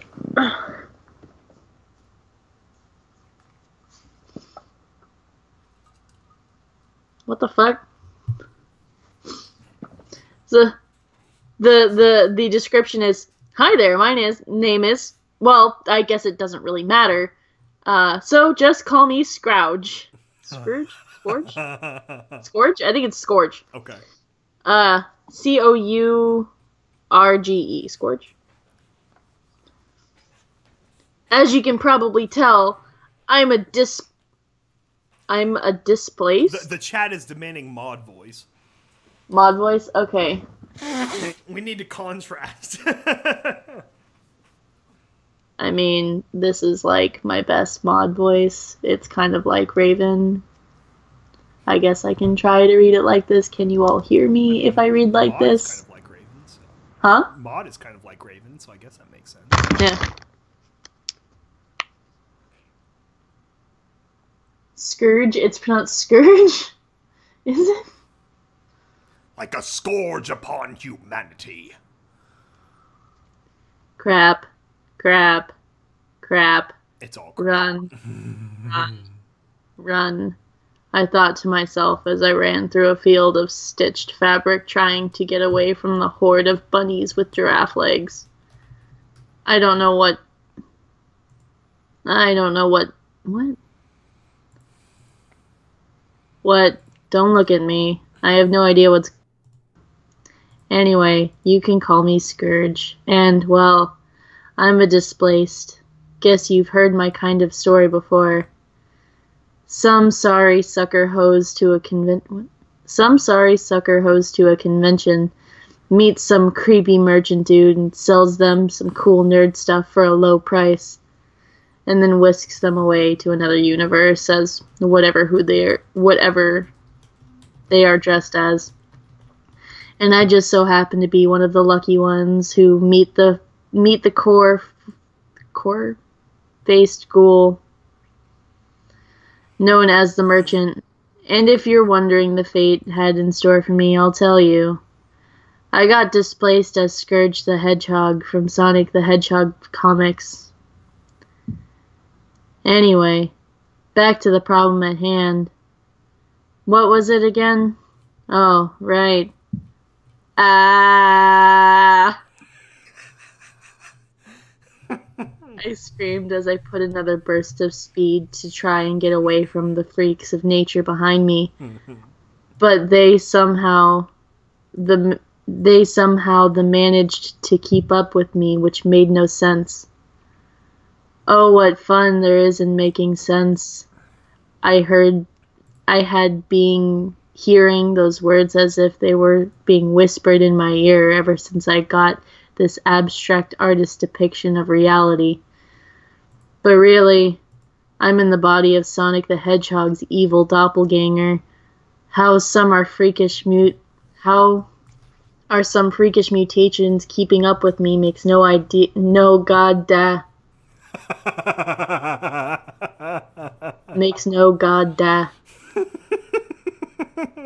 I was abruptly knocked out of my thoughts and off of my feet as I was knocked to the ground by one of the bunny giraffes.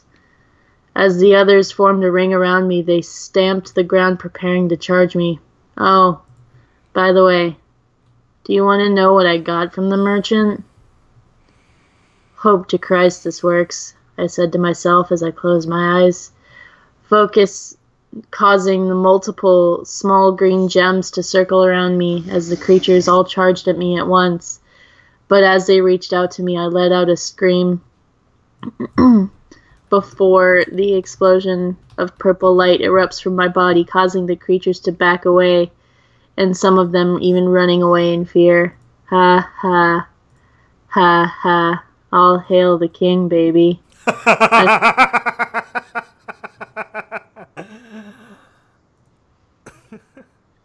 I almost laughed madly as the light faded, revealing my body now purple instead of green. My eyes blacked out and the pupils had become red since I am now in my super form. Before any of the bunny things could react, I shot into the air and boosted off in a random direction with the aura of purple surrounding me. When I broke the sound barrier...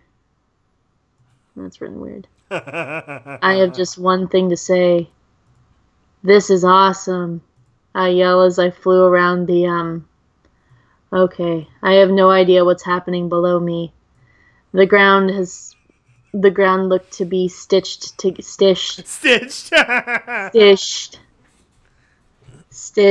together. All of the animals I could see were freaky and mismatched with other animals, and there seemed to be floating buildings. Wait, buildings. I stopped moving dead in my tracks, and I turn around and see that I had just flown over what looked to used to be a town, but was hard to tell what was going on with all of the crazy going on. But seeing nowhere else seemed to have any buildings, I might as well see if there is any semblance of a civilized community. When I boosted towards the town, and then this is the part of it. Hold on, they decided to add this to this. Okay, so I'm going to do this for you guys. 10 seconds later. I'll turn that up because I don't know if you guys heard it, but this is added in the FIC. This is a little just kind of embedded in the FIC. Come on, phone, what are you doing? 10 seconds later. There you go. You're welcome. Now here we are, I say to myself as I reach the town. I mean, it's a kind of town. It has buildings, floating buildings. Okay, so it's an odd town, surreal town, chaotic town. Or how about some pony help me, please? I was pulled away from my pondering at the sound of what sounded like a children's scream. After realizing the scream came from further down in the town, I boosted myself forward to find another mismatched creature sitting on a floating throne, but this one seemed different somehow. Oh, calm down. Oh, calm down. You're being a tad overdramatic. I think I'm always overdramatic.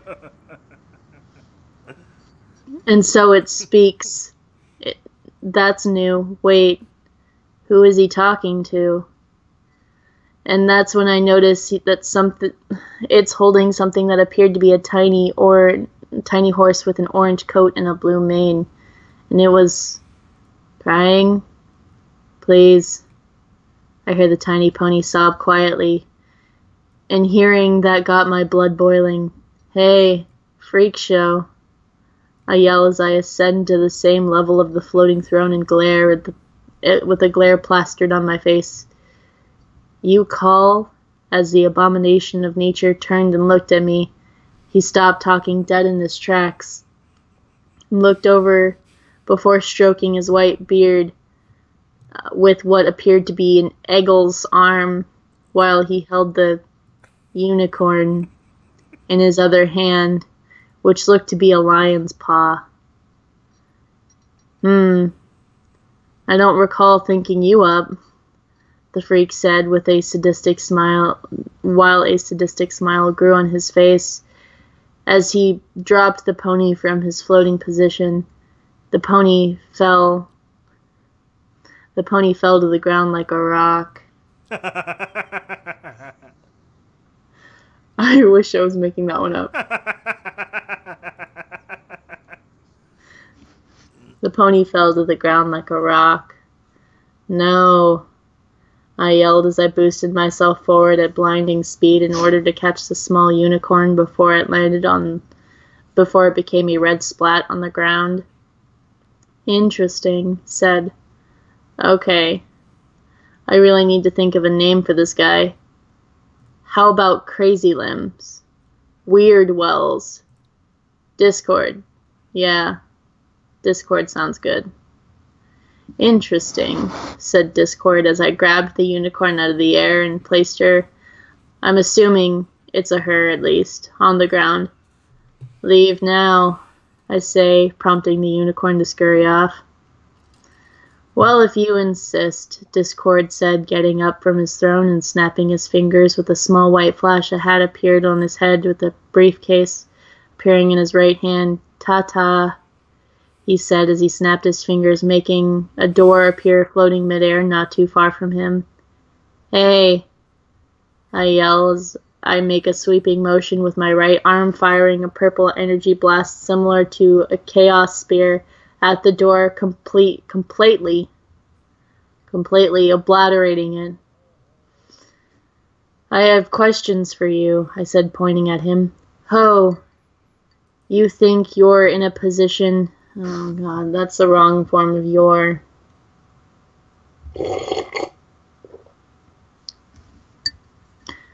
You think you're in a position to make demands of me, Discord, sprit of chaos and disharmony? He replied while floating to the ground. Well, I got his name right, I thought as I started taking steps towards him. I don't care who you are, or what title is going on, or what your title is. You're going to tell me what's going on in this. I don't even know what to call this, I said, stretching my arms out, gesturing to, well, pretty much everything. Not so fast, Discord said, snapping his fingers and causing black lines to curl around my body and hold me in place. Hot. It's very hot. It's like a rock. I wouldn't mind Discord wrapping me in black tentacles and rocking me to sleep.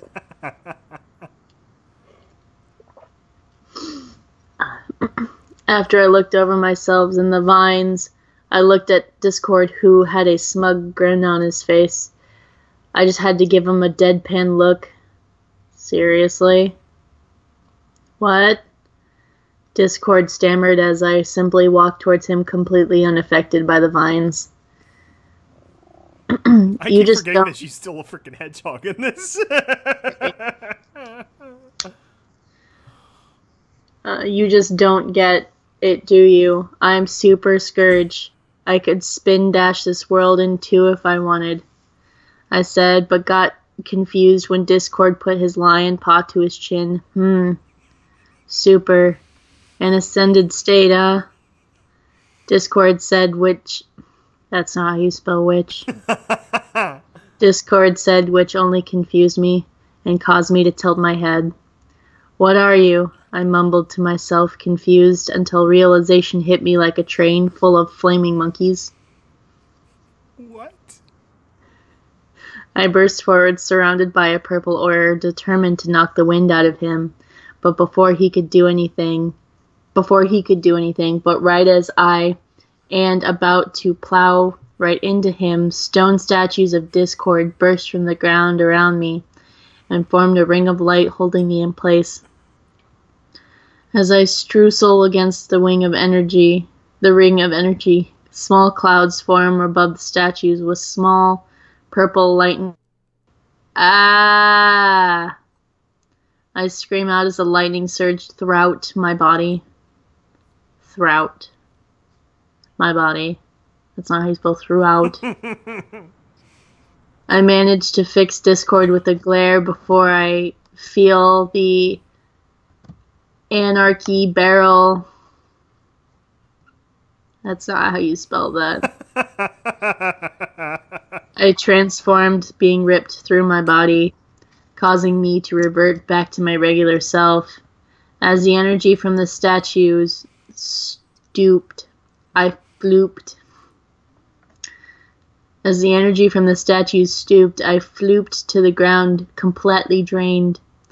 The last thing I see before passing out is Anarchy Barrel shattering to the ground like a rock. When I woke up due to the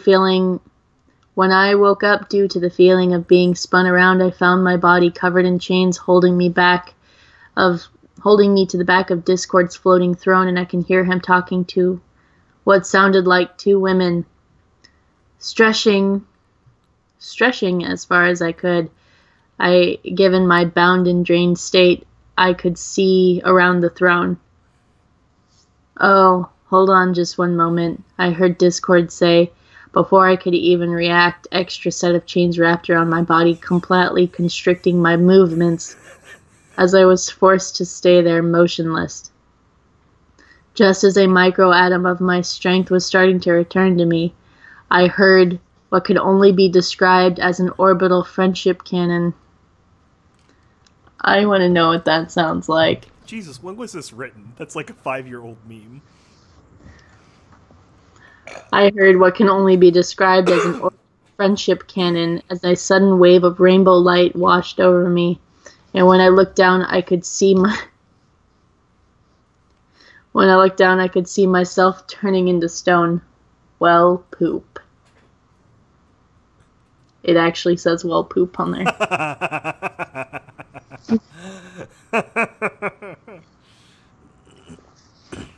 When I had completely turned to stone, the chains around my body suddenly disappeared and I fell to the ground like a rock. Noticing the land around me, and I looked more normal with non-floating buildings and green fields. Take the ass to where? Take the ass to the castle dungeons, I heard a female voice say from behind me. Wait, two? Dose she mean Discord and me? I thought as a pair of white unicorns in gold armor hoisted me onto their backs and started walking off with me. No. Stop. Halt. Silence. Deceased. What did I even do? I tried to scream out, but couldn't through my stone prison. Author's note. First story. I don't rally expect much. You're welcome.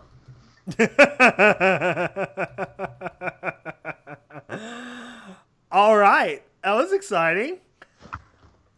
What was your what's your reaction on that? Did that deliver everything you hoped it would? It rocked. It rocked. Thank you. So here's one. It is a. I sent you one Scootaloo fic which you rejected, but I can send you this other one which is also short. Did I reject? I don't know. You haven't read it yet. Well, I was in the middle of reading. No, that was from like three stories ago. That's okay. Oh, I guess I didn't see it then. Let me take a look. How about let me see.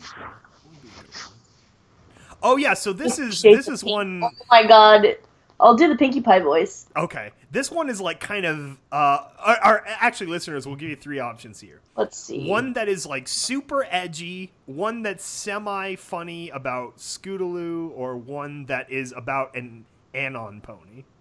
Wait, is this a Scootaloo one that you sent me? I sent you the one that's Fall from Grace. What's that? It's the World Jumper : the Black Knight of Equestria.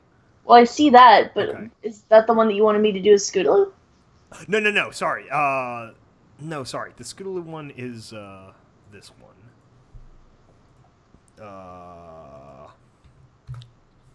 There you go. If you want. Oh. It's just an option. Yeah, so what do you think, chat? Which one is the funny one? Well, I mean, we can make the dark one funny. Oh, yeah. The other thing is what voice you want me to do. Oh, you know what? We gotta do this one. Hip-hop horses. Okay. What? Hip-hop horses, like rapper Pinkie Pie. What voice you guys want me to do? A non-racist voice. Alright, I guess I can try to do this in the Scootaloo voice. If you want. It's a short one. Yeah, I'll try to do the Scootaloo voice, but I'll do that after you do yours. Sky reads female, needle male. That's funny too. Oh God, no! Let's do something new. I need to give my voice a rest. Well, we can do another Godfrey Barbarian at some point. Yeah, we can do more of the harsher ones like later, but we do need to do other voices because, or else we won't be able to go very long. Like it will hurt. Yeah. Like even just doing the Scootaloo voice is hard, so I can't do that one a lot. Scootaloo and Pinkie Pie are both hard. Oh, you want me to do this in like an exaggerated Eminem voice? That would be kind of funny. Oh my god. You know, an intervention. Anon talks like we talk. I don't know. Rick? Oh god, you want to do like the Rick voice? Oh jeez, Rick. Let me see. Yeah, I can do the Morty better. Anon. There you go. You're getting it started already. Damn it. How do I used to slip into that really well with come on, Morty. Come on. Or Morty. Vanilla Ice. I don't know how Vanilla Ice talks normally. You know what? Let's do it in the Morty voice. I'm a little better at that. An intervention into hip hop ponies. Oh, Anon, we need to talk. Twilight says, looking between you and the floor. You reply, looking from her. Sorry. From her to each of her 6 friends. You've been in Ponyville for a long time, which makes this conversation all the more of a shock. How could you have possibly fucked up so soon? You spent weeks learning pony culture and meeting Twilight's friends and finding out a job and, of course, like, trying to figure out how to use their toilets. But now here you are at an intervention. Yes, darling, Rarity adds, we have a bit of a problem here. A major problem, Rainbow Dash adds from the round table in Twilight's castle. Rainbow, please! Twilight interjects. Hey, I'm just saying what I think we're all trying to say, Applejack says, cutting through the girl's chatter. is that we have a problem understanding how you're trying to fit in. How? What in the world am I doing wrong, you ask? Well, Twilight says, I'm sure you've seen how we've occasionally break into song and dance. Well, yeah, I always thought that was weird. I mean, I don't know if it was like a nervous tick or something. I'm sure if I asked it would be, well, offensive or something. Who knows? Maybe it was like Tourette's or something. What's a Tourette's? Fluttershy asked. Never mind. That's not important. You groan. I just didn't know how to help. Well, you have to sing, silly. Everyone is doing it, Pinky says. What if everyone told me to jump off a bridge, you ask Pinky. I did that once, would not do it again. Anon, that's kind of the point, Twilight says. We need you to join in our singing and dancing, or else we could all get in big trouble. From who?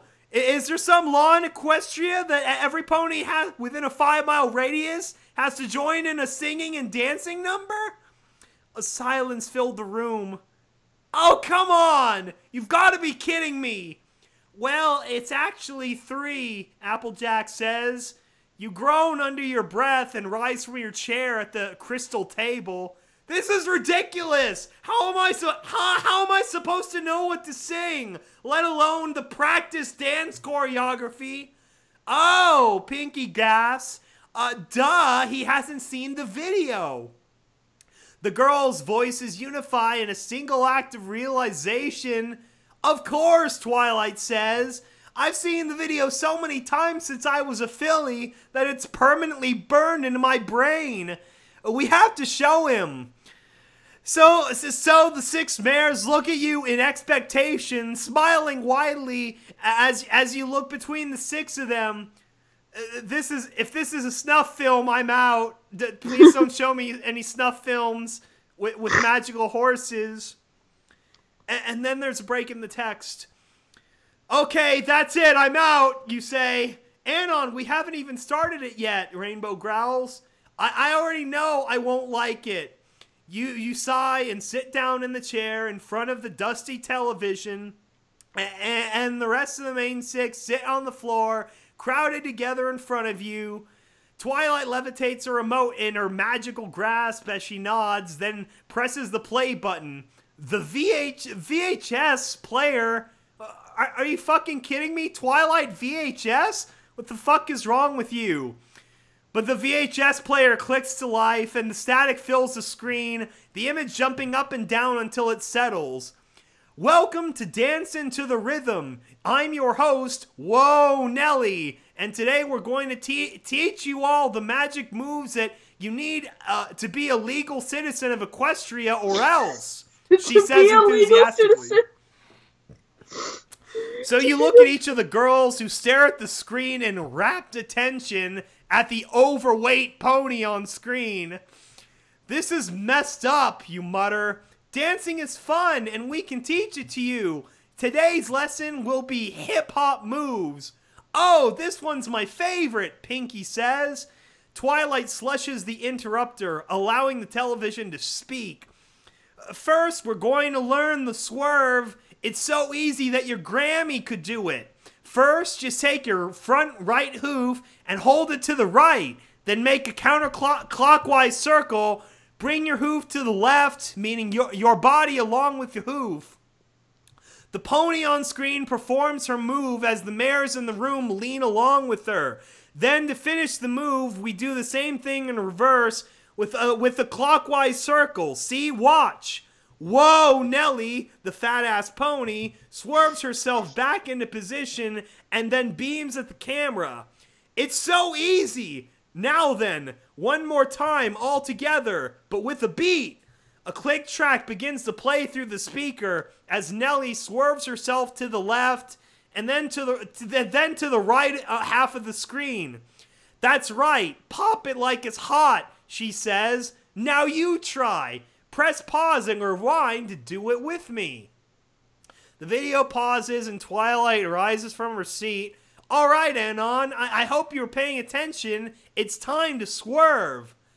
I think there's a problem with that, Twilight, you say.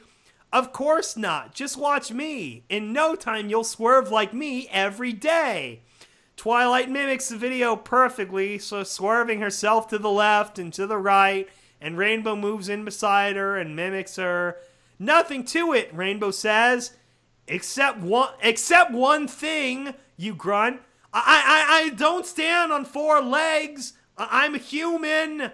Silence falls on the room as Twilight pauses, her mouth open as she looks to her friend. She looks to Applejack, who looks to Pinkie Pie, who looks to Rarity, who looks to Rainbow Dash, who looks to Fluttershy, who really just wants the sentence to have a period already. We could make him walk on 4 legs, Rarity suggests. Okay, I'm out, you say, rising from your seat. Of course we can't do that, Rarity. How in the world could we force him to walk on 4 legs all the time? Someone would have to watch him all the time in order to make sure that happens.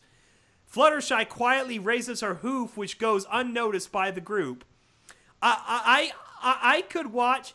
If he just does move on 2 legs, Applejack says, how hard could it really be? He could just be a backup dancer or something, right? Rarity gasps as if some pony suggested shaving Opal, her ugly cat. That's unacceptable. It would completely throw off the aesthetic of the dance. We couldn't possibly break the symmetry. I could watch Anon all the time, Fluttershy whispers creepily. Twilight sighs and looks into each of her friends' eyes. Then how are we going to get him to sing and dance? She asks, pacing the room. I'm right here, girls. You can stop talking like I'm not in the room, you say. Be quiet, Anon. The princess is talking, Rainbow says. But, I've got it! Every pony has to sing and dance in Equestria unless... Pinkie Pie gasps and leaps up and down. Unless they have an injury. That's why hospitals are no dancing zones. You guys have no dancing zones? You ask in horror. Oh yeah, there was this one time at the blood drive. It was terrible. Ponies died. We don't talk about it, Rainbow Dash says.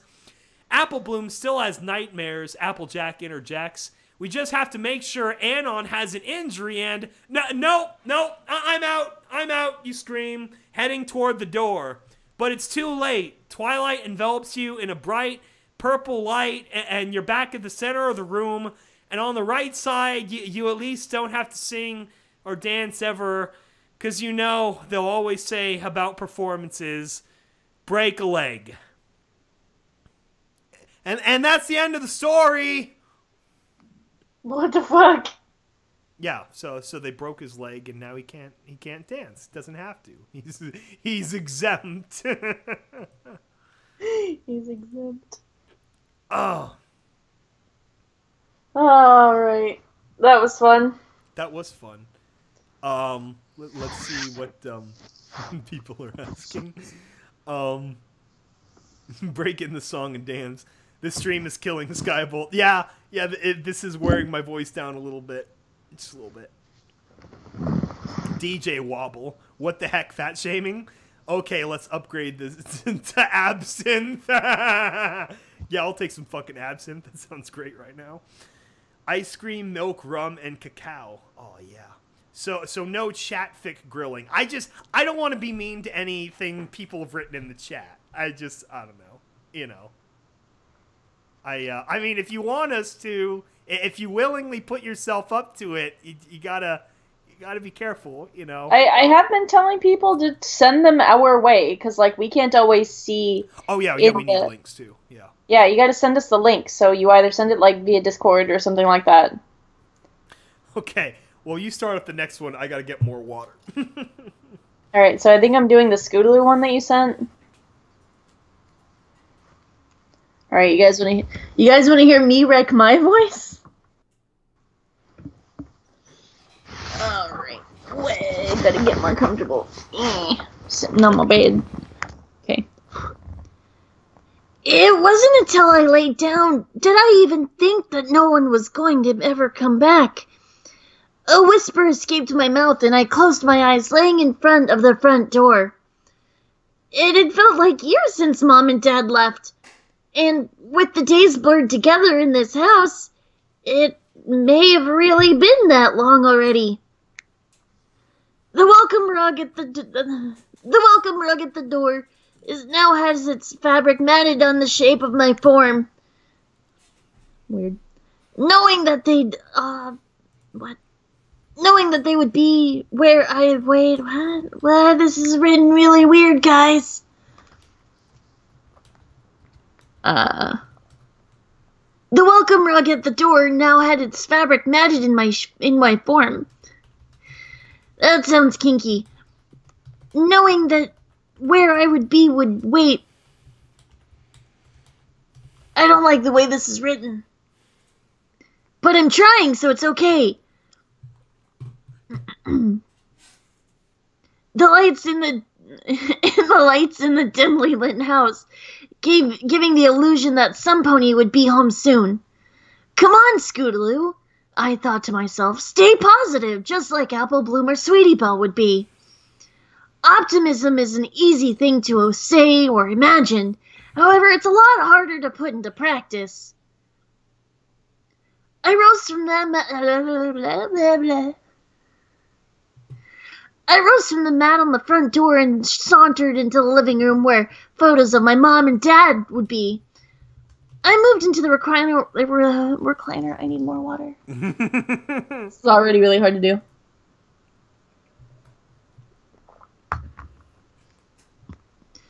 I moved to the recliner where my dad spent most of his nights, sitting quietly and reading the paper, listening to Mom talk about her day.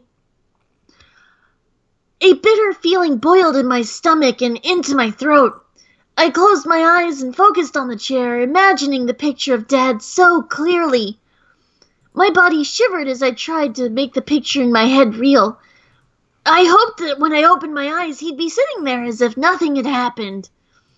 Then he would call me Squirt and put me in his lap, and we could read comics together, just like how it used to be.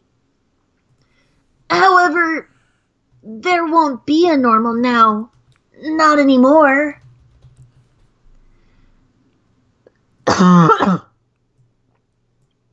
realized that I had to finally accept it. My parents abandoned me. They left me long ago with no intention to return. Moreover, they left some human to care for me.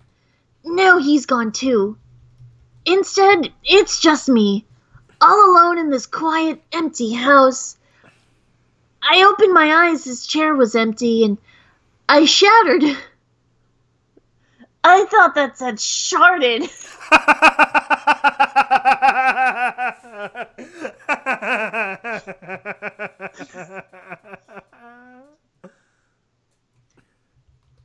A tear formed in my eye as I moved to the chair quietly and climbed into it.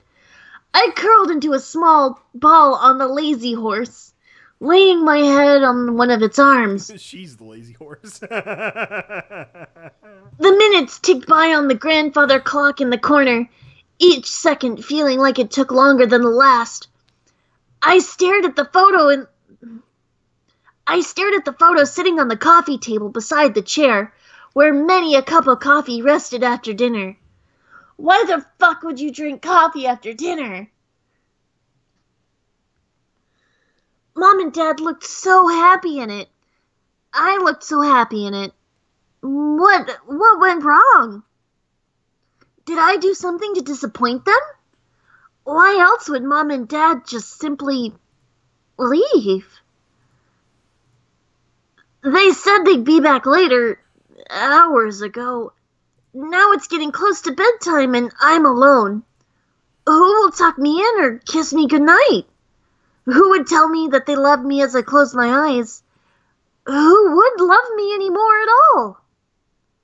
I closed my eyes and rested in Dad's chair, smelling the faint, lingering scent of his cologne. My stomach burned with appetite. I could try to make dinner for myself, I suppose. But Mom and Dad say I'm too young to use the oven by myself.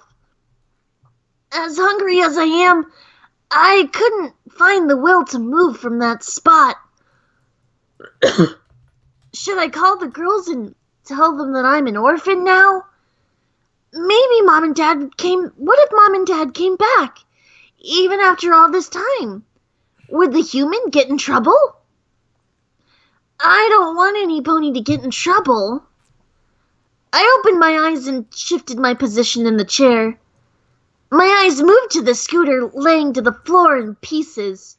One of the bearings gave out, so I've been saving my allowance money to get a replacement. But now that Mom and Dad aren't here, how would I get an allowance to fix the scooter? In fact, how would I get any money to pay for food? I can't pay for this house. I can't be an adult. I took a deep breath and tried to recompose myself. And then I heard the door crack open. "Hey, Scoots, I'm back," said a low voice. My head shot up and I leaped to my hooves. It's the human! He's back! Anon! I called out. My heart leaped out of my chest. Sorry it took so long. You wouldn't believe the line at the store, but I managed to snag the last scooter bearing for you while I was there.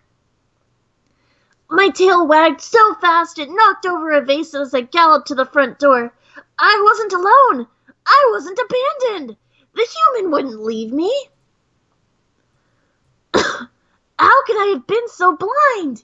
He loved me. I brought back a movie and... I brought back a movie and food. Hey, what's up, Squirt?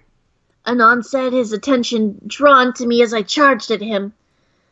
I looked in the air, my wings fluttered their fastest to keep me afloat, and wrapped my hooves around his leg.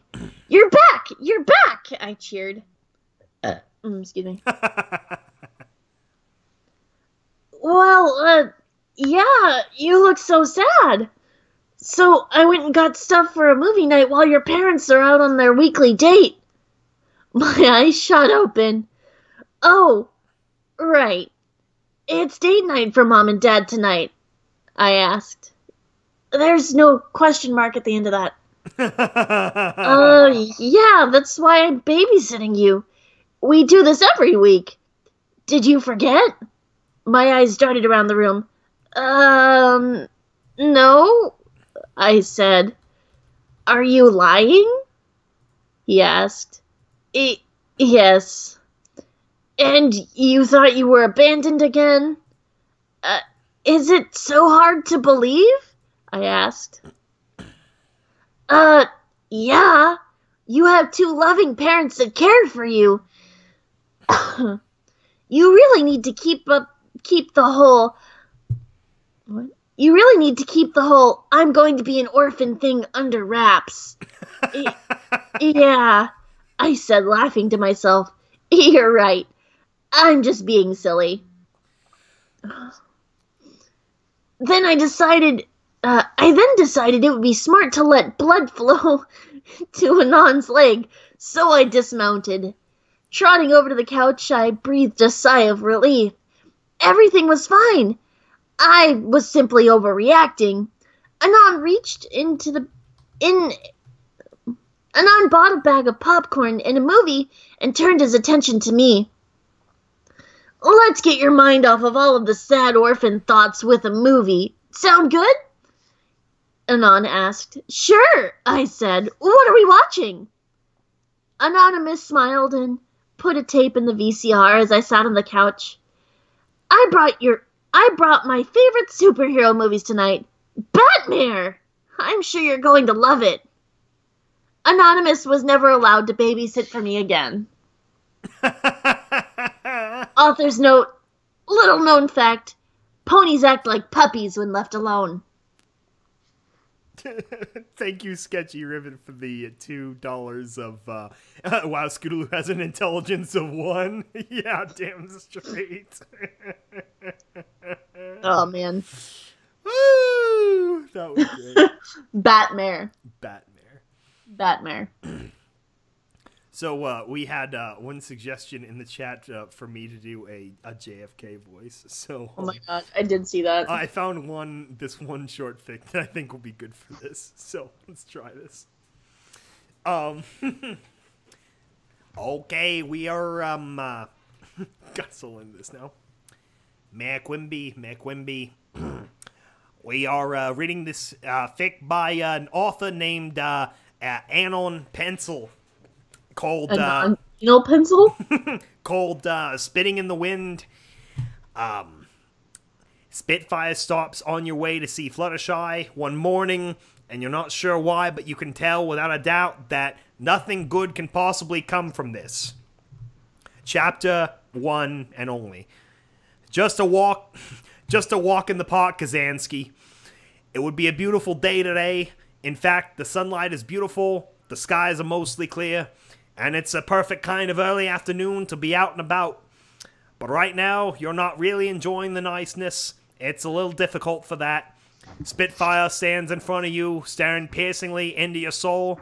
She's been doing this the last few minutes, and no sign of stopping.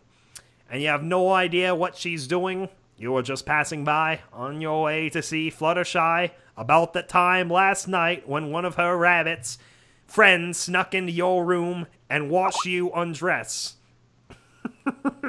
What the fuck was with that bunny anyway?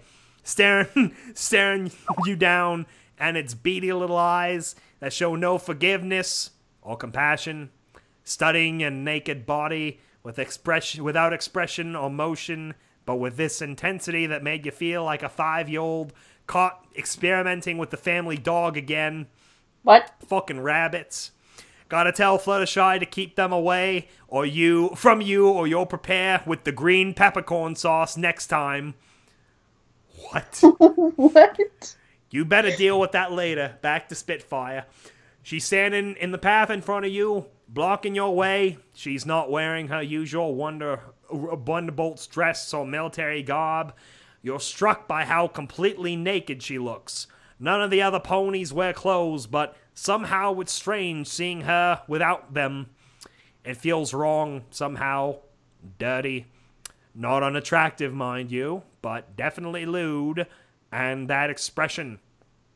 Her eyes are narrowed, her legs spread and bent slightly, like she's crouching. What's going on? Her lower lip protrudes slightly, almost in a pout, not quite a snarl, and she's looking at you like one of the most fascinating, disgusting, empty things she has ever laid eyes on. And what is she even doing here, anyway? Why isn't she up in Cloudsdale practicing or teaching others flying techniques? You've been waiting for her to say something because you're under that gaze you really can't think of anything to break the silence. You manage to clear your throat, trying to relieve some of the tension. It doesn't work, and she keeps staring. You force out. May I help you? With each word, her eyes narrow a little bit more, until they're barely slits. She takes a step back, leaning forward to bring her face closer and closer to you. You feel yourself begin to sweat. What the fuck is she going on here? What does she want? Did you do something wrong? Is there something on your face? What the fuck is going on? Why didn't she answer you? You want to speak again, but her face silences.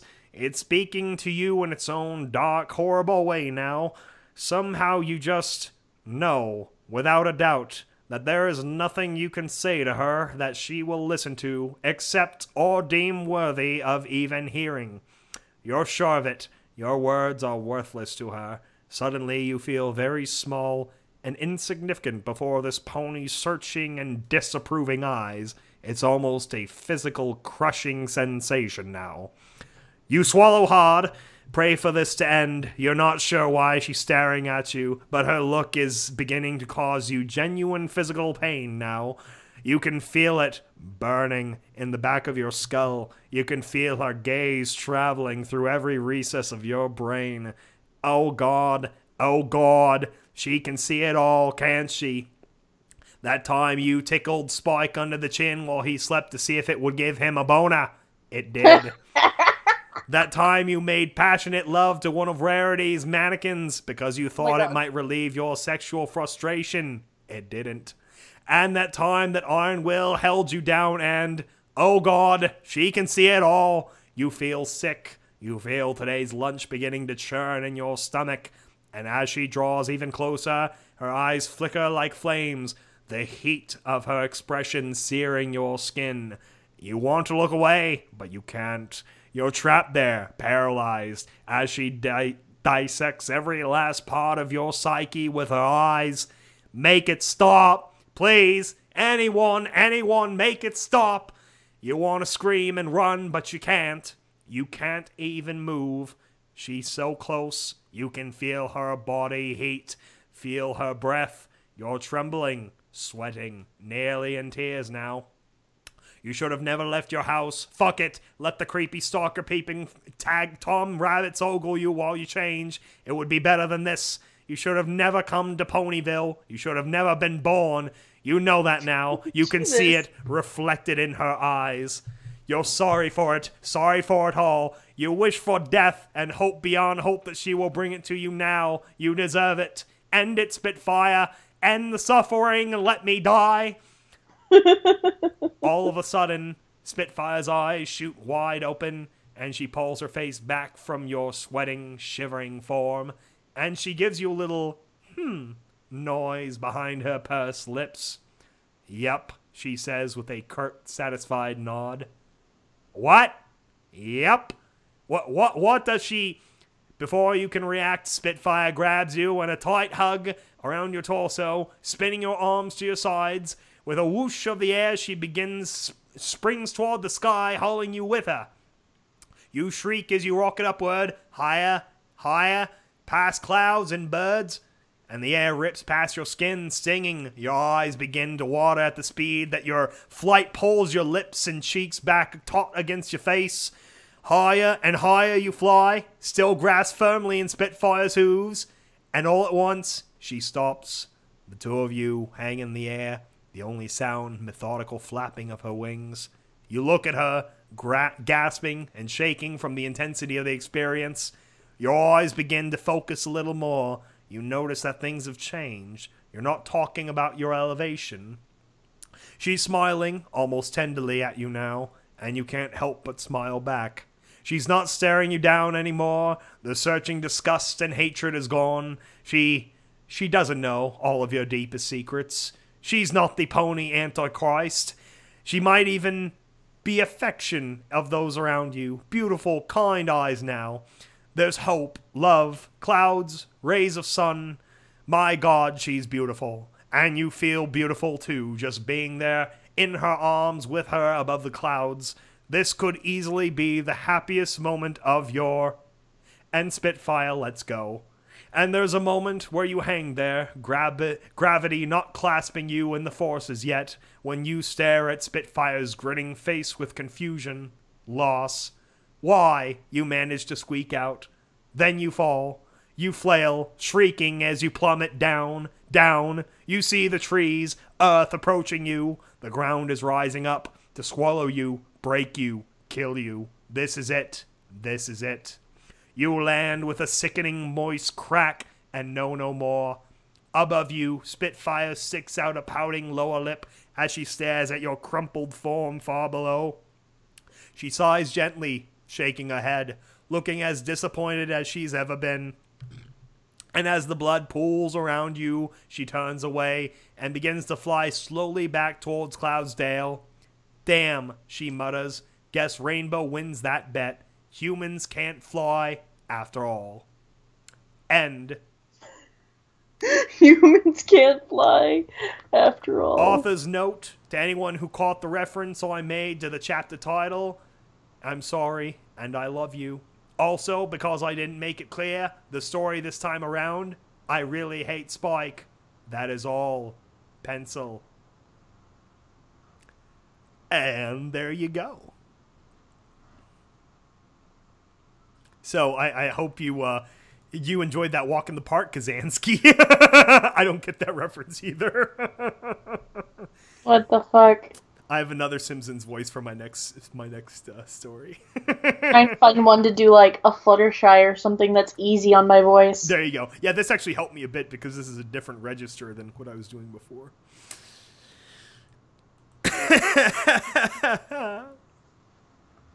What do you think, chat? Are you enjoying this? Are you enjoying us making silly voices at the little poorly written fanfics?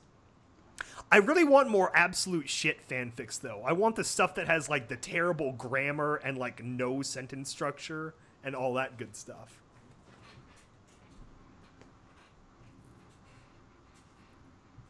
Oh, we want to do terrible grammar? I mean, ideally, that's the shit I love.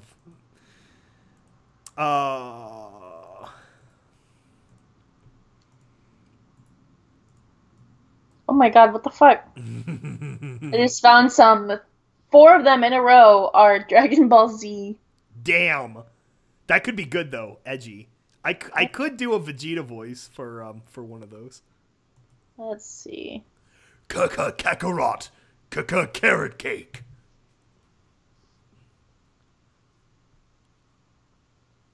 What are you, gay? Yeah. We'll just go full Oni NG. Do the Selma voice. Can you do a Selma voice? Like Simpsons, Patty and Selma? I don't know, Marge. I might be able to if I tried, but I think that'd be hard on my voice too. Yeah, it would. that'd be a Tumblr grinder. Let's see. I'm trying to find one that's good, but like doesn't have a lot of words, because a lot of these have way too many words. Yeah, no, we got to keep it shorter. I think it's better for the comedy and variety. You know, people don't want to the same thing for too long. Plus, we're going through quite a few of these actually. That's pretty good. The broken alicorn.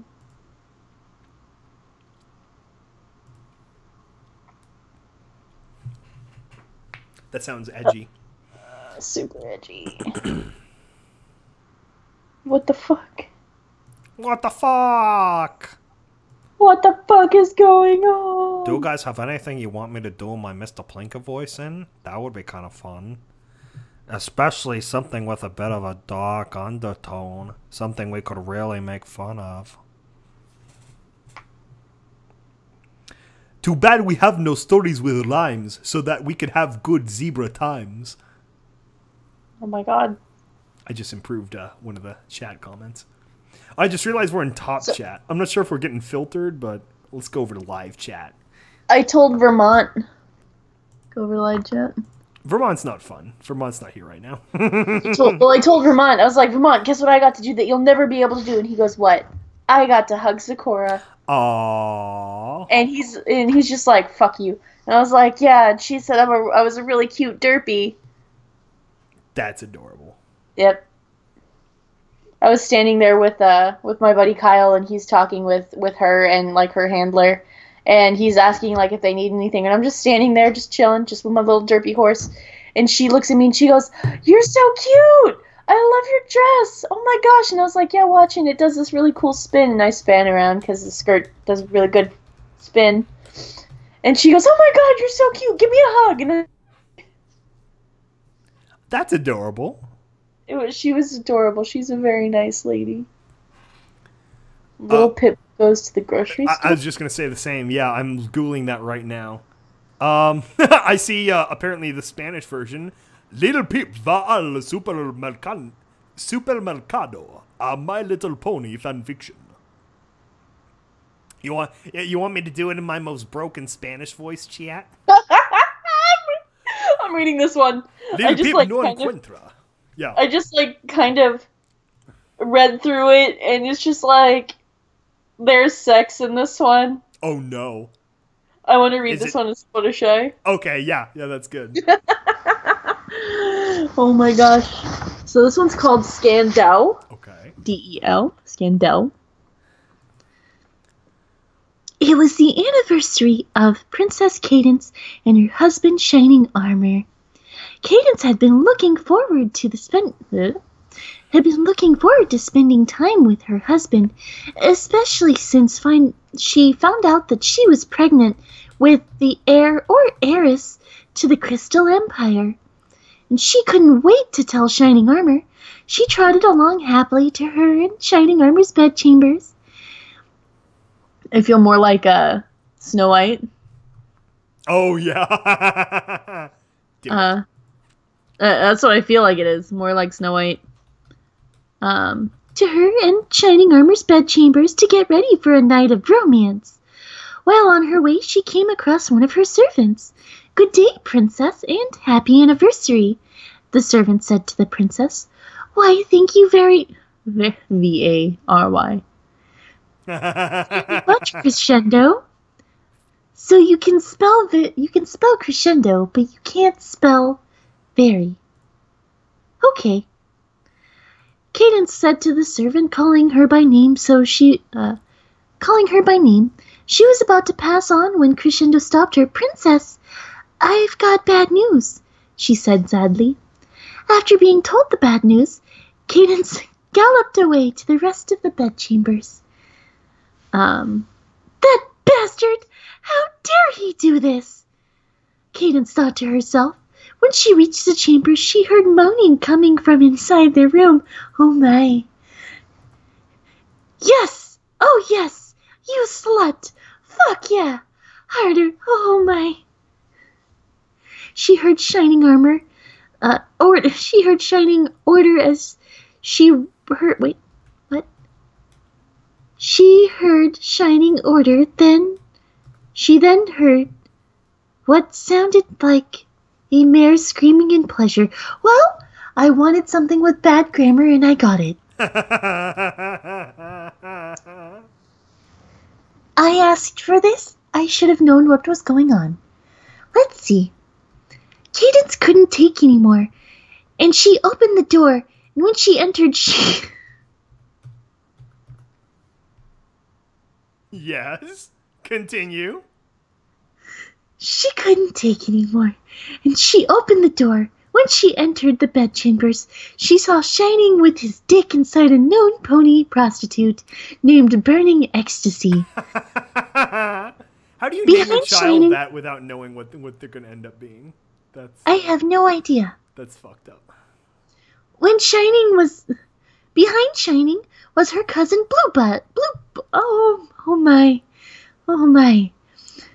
was her cousin Blue Blood, who had his dick in Shining's ass. Damn. And behind Burning Ecstasy was Flash Sentry, with his dick in her ass. Damn. Shining Armor, what the hell are you doing? Cadence asked / yelled. Every pony in the room stopped what they were doing. I would be more concerning what everybody has everybody's dick in everybody else's ass. I'm not so concerned about Shining anymore. Cadence asked / yelled. Every pony in the room stopped what they were doing. After Cadence had all but Shining leave, she shut the door. Shining, what the hell are you doing? Why are you fucking 2 stallions and a mare in our room on our anniversary?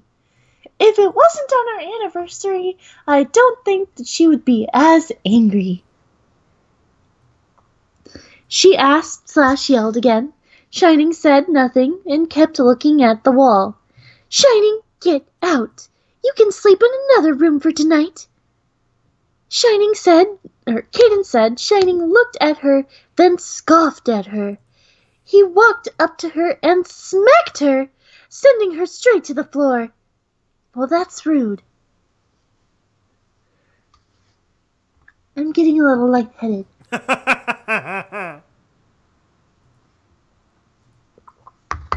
Alright, after this, I'm going to go need something else to drink. Hell yeah. Possibly something a little alcoholic. It's a bit early for alcohol, actually. You stupid bitch! Oh my! I would have gladly cheated on you again, he yelled. Cadence noticed he had a blade in his magic. What is going on? First, I'm gonna cut that baby out of your womb, then I'll kill you, he said. Damn. Wow, this just took a turn. Cadence had seen this side of her husband. What? Does she need a police officer? I think she needs a police officer. Cadence had seen this side of her husband. She couldn't believe she left him. Cadence screamed, causing 2 guards to rush in, kicking Shining to the armor and helping Cadence up. Cadence didn't get much sleep that night, afraid Shining would try something again. The next morning, Cadence went to the bedchamber Shining was sleeping in for the night. Shining, I want a divorce, Cadence said. Shining nodded in agreement and told her that she could have it all. He has no interest. As Shining left the palace, Cadence went victorious, as she was finally free of the bastard who had betrayed her and hurt her. Author's note: I hope you enjoyed the read thus far. Thus far? So what, there's more going on for that? That was chapter 1. Oh my god. There are 2 more. Oh my god. What do you think, chat? You want the rest? That was not my best Fluttershy, but I tried. That was very funny. I fully enjoyed that. Okay, I sent you the PDF of the Little Pip Goes to the Market too, because Derpy comes in at one point, so I think this would be good in your Derpy voice. Okay. But I could give you a break now, unless we'll see. What do you think, chat? Do you want the rest of it, or So, well, we can do the rest of it a little bit later. I do need a little bit of a break. Yeah, there we go. The Fluttershy is very breathy and actually does leave me a little lightheaded. Yeah. There you go. You have that to look forward to. Part 2 coming soon. Okay, so you're doing that. That would be good. Let me see the other story you passed me in the chat. Damn, this has a lot of weird words too. This is a human insert sci-fi kind of thing. What do you think, chat? What kind of voice you want? Is that the one I sent you? Yeah. Oh, okay. Because it was sort of a suggestion. So so it's like a spacey, like sci-fi human insert kind of thing. Godzilla? What does that mean? How do I do a Godzilla voice?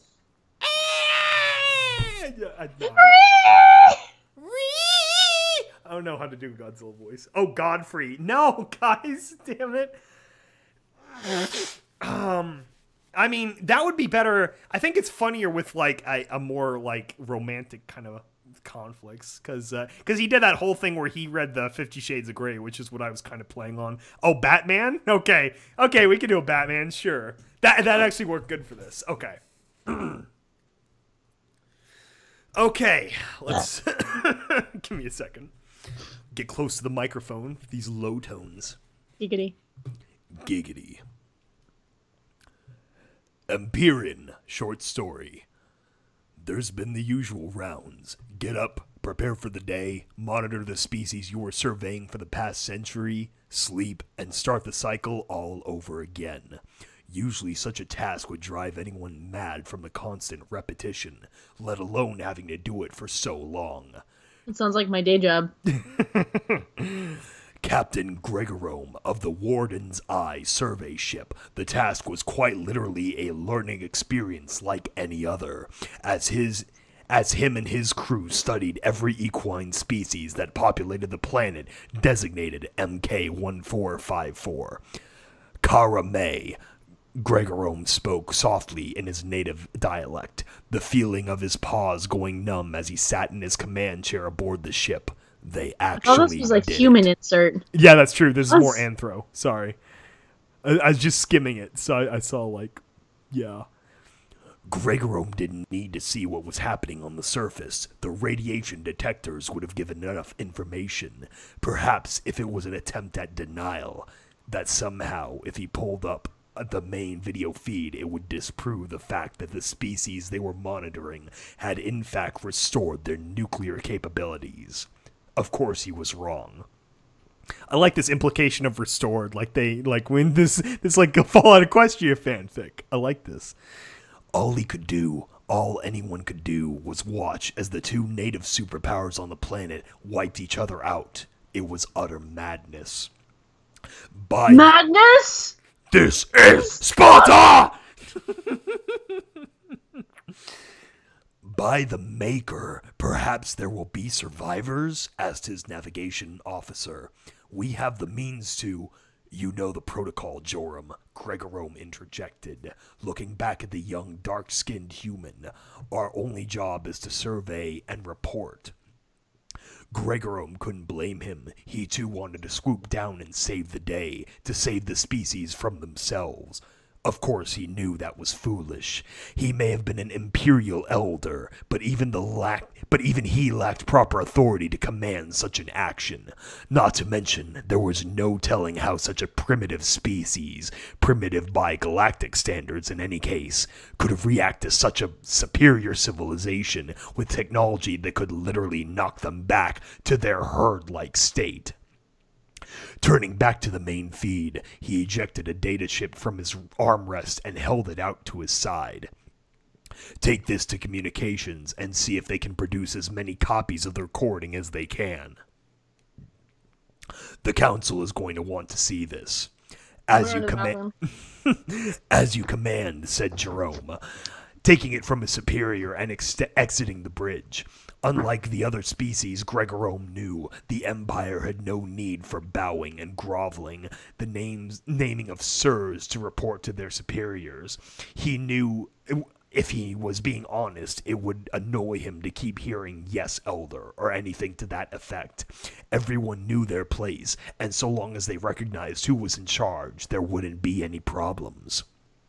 There also was no need to send Joram to the communication station. Gregorome could have easily sent the data chip himself via teleportation hub, but he wanted to spare the young human the suicidal genocide that plagued the screen.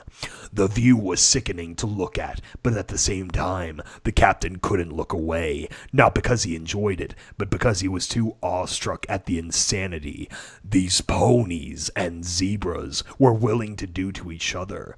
The sight was starting to make his stomach turn. "Are you all right, Captain?" came a new voice, and a sphere with glowing green markings descended next to him. It was Son of Sails, the ship's artificial intelligence, and also its pilot. "I am fine," Gregorome said as he waved a paw. "Just feeling a little under the weather, that's all. Nothing too serious." The captain sighed, and a few soft yelps and gutters left his snout as he muttered to himself. "Do you need anything to ease your tension?" asked Son of Sails. "Something to drink would be nice. I could use a drink after what I just witnessed." Gregorome lifted his head and took one last look at the view screen. Several balls of yellow and red emerged and disappeared along the planet's surface. Then he shut off the display. A glass cup full of bright blue liquid floated next to him, and he floated it to himself with a psychic grip, rested it in his paw, and sipped its contents with one gulp. The rush of cold down his throat was all he needed to take some of the stress off. "They did have survival measures, yes?" "That is correct," said Son of Sails, as it floated the now empty glass away from his captain and disintegrated it in midair. "However, the radiation on the surface of the planet is blocking my scanners, so detecting any activity will be impossible until it dies down. It will take a couple of planetary rotations before a ground incursion can be implemented." "What of their moon colony?" "Only 2 of the 5 that were built by the ponies were able to escape successfully, and it would seem the zebras lacked even that capability. Chances of their own survival are less than 20%. Gregorome leaned forward in his chair, contemplating what he was about to say. "Get our people in contact with that colony. Protocol states that contact with an underdeveloped civilization is prohibited," Son of Sails admonished in a robotic monotone as it floated in front of the captain. It states that we can't be on the surface of their home planet. I'm suggesting we reveal ourselves. I'm not suggesting we reveal ourselves. Just send in a probe to the moon and tread the waters and see how they'll react. There were a few moments of silence from Son of Sail's glow, then diminished and returned to its bright color. Very well, as you command. The gray surface of the moon seeded like water on the shores of the beach, replaced with lush flora, while the sky turned an unrecognizable blue. With an object of massive proportions breaking its surface, everything was beautiful until Dawn was awoken by his companion, Dusk. Oh God, What? It's Dawn and Dusk. Wake up, Buttercup. Our stop is almost here, Dusk said, staring at his reflection in the train's window. Combing his chocolate-brown mane, reality began to set in as Dawn took notice of the empty black void of space. The ball of light that was the sun was red instead of the usual white one would see of the planet's surface. As for their former homeworld, it looked as though a large part of it were covered in clouds. Dawn knew better. It was a nuclear winter, masquerading as perfectly normal weather. You seem rather upbeat today, said Dawn, as he rubbed the sleep out of his baggy eyes. How can I not be? How are your eyes baggy? That's not how that works. How can I not be? My best friend was been chosen for an important task. And Been chosen. has been chosen, and he may or may not make history. Dawn chuckled at that. Making history was the last thing on his mind right now. So what are your thoughts at all this? Dusk took time to gather his words. Well, if I'm being honest, I'm scared for you. We've already lost so many in that damn war. Last thing I want to do is lose you. Back in Nam. I doubt our new friend has come to do us harm. We can't exactly defend ourselves with just batons and shot gauntlets. If harming us was its motive, it would have done so already. Dawn caught a glimpse of the construction site as the mag train passed by it. Apparently, even without him, the scene to manage the area, the ponies were doing their job flawlessly. I just wanted to go to work today. Instead, I have to deal with aliens. Maybe it won't be so bad. What if it's here to help us? I just wanted to go to work today, not deal with aliens. This is way above my pay grade. The hope in Dusk's voice didn't go unnoticed as Dawn looked to him specifically, but he couldn't help but think the same thing. How can it? For all we know, it's just a floating ball of metal. We formed this colony in hopes of preserving pony kind. We achieved what no pony else could do, and the things that show up on our door, and this thing shows up on our doorstep offering help. Dawn slumped in his seat. If this thing wanted to help, where was it when the world ended? Why didn't it help us? Only silence came from Dusk, too hesitant to speak. Dawn knew his words had gotten through. They must have made sense on some level. It's madness to say you want to help some pony when you could have stopped their world from dying. Dawn pointed to his head with a hoof. Do you think it isn't tied to these visions in some way? They didn't start happening until after we settled on this alright, rock. hold on, I gotta stop you for a second. It's almost over. Pause. And now hooves? What are they? Well, this is, I assume, the two ponies on the colony that's been talking since the break in text. Ugh, I don't get it anymore. I mean, it's literally almost over. I know, I'm lost. And they've been increasing in the number of ponies ever since it made itself known to us. I don't like what's going on, and I don't particularly trust our new guest, but if it's able to put an end to these annoying visions so I can get back to my normal life, I'll take it. If you're wondering, yes, the guys are dog people. They're dog people. Woo! I am also confused.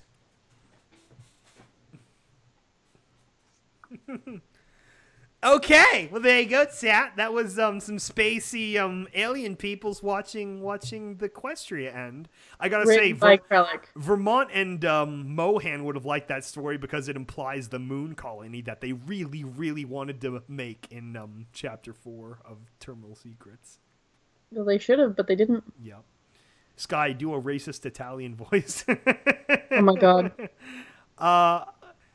Yeah, we could try that in the future. But I think it's Nettle's turn. What do you want to do now? Nettle's turn. Oh, we just got $5 from Sketchy Rivet. I think you should read Little Pip Goes to the Grocery Store in a drunk, seductive, derpy voice. I did send her the script for that, so if you'd like to go grab a drink and then put a little seductive, like an actual voice. Like drink. I mean, if you want to be genuine. Are you a method actor? Actress? No, okay, so Everfree. Most of my stories have to do with cons. I got really drunk.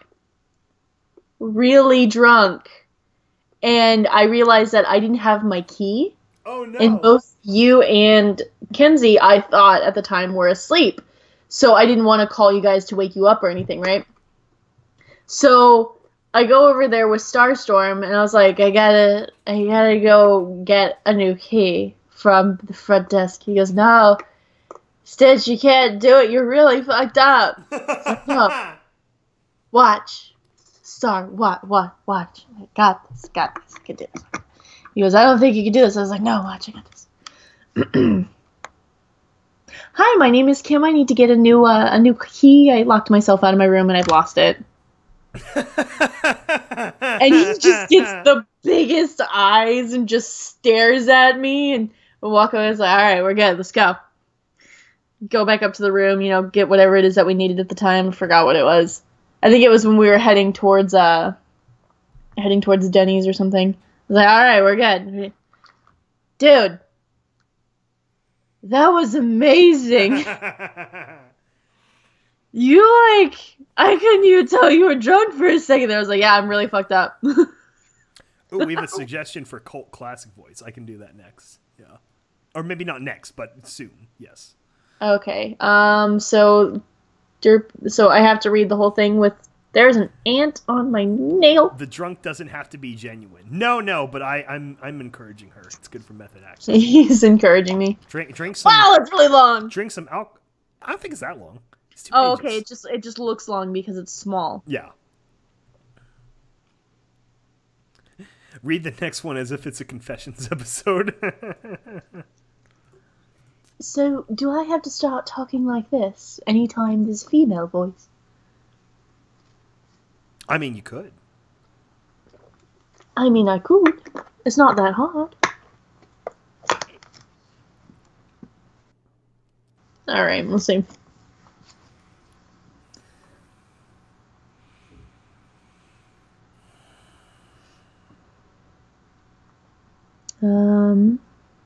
So am I doing? Are we both reading this, or am I doing the whole thing as a drunk derpy? Oh, I mean, I can help. Let me see here. All right, chat. For my side of the thing, what do you want me to read? She's doing drunk derpy. This is called Little Pip Goes to the Supermarket.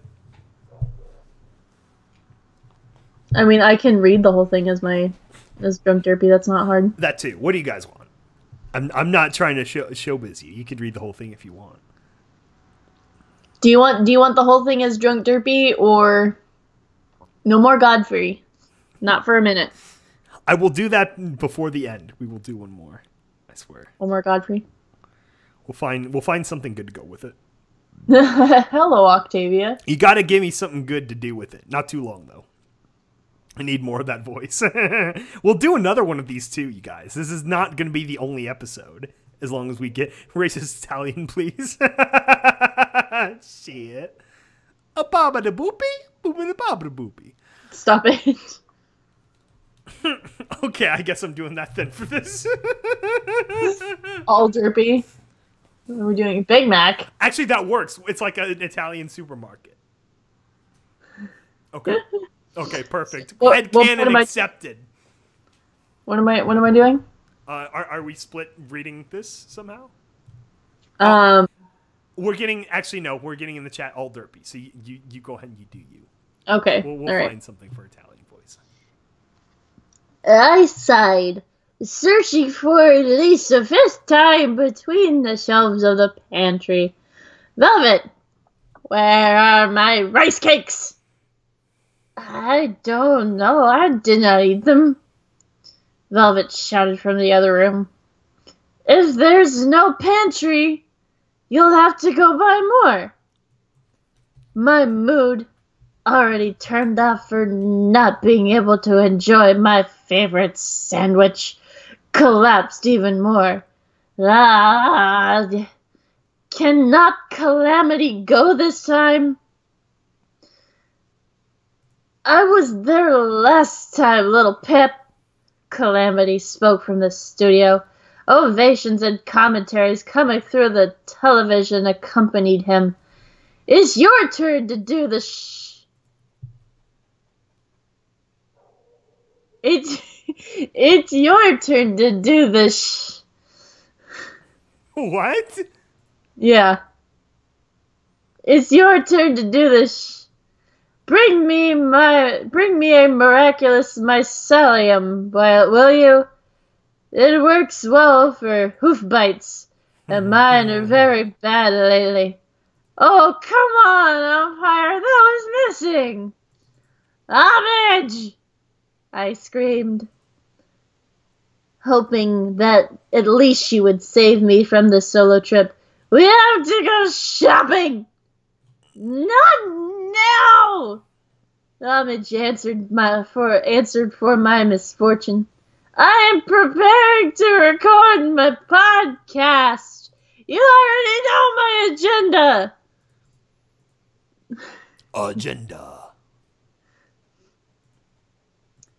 Velvet appeared at the pantry, holding a piece of paper with her magic. Here's the list.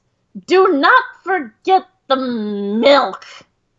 Or milk, if you're a peasant. With vitamin R. I let out the longest, strongest, and most painful grumbling grunt I could muster before snatching the shopping list from Velvet.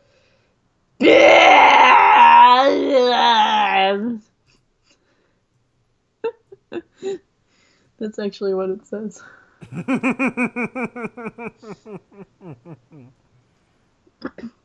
I could feel my own face even before I entered through the sliding doors of absolutely everything. The supermarket chain had not technically absolutely everything. I think this is actually cutting off half of the... Yeah, this is actually cutting off like half of the story. Oh, really? Anything towards the edge is cut off. I can't see it. Oh, shit, really? Oh, damn it. Okay, let me see what I can do. Technical difficulties, one second. What the hell happened? It looks fine here. Print. Yeah, on my phone it cuts off half of it. Scale, margins, none. Scale.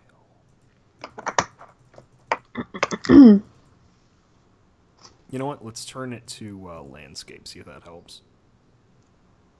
Well, let me try it in another PDF viewer. Yeah, no, this works. Okay, give me a second. We'll do 2. Yeah, no, that chops off part of it too. Okay. Is the 2? Okay, here. Let me drop this.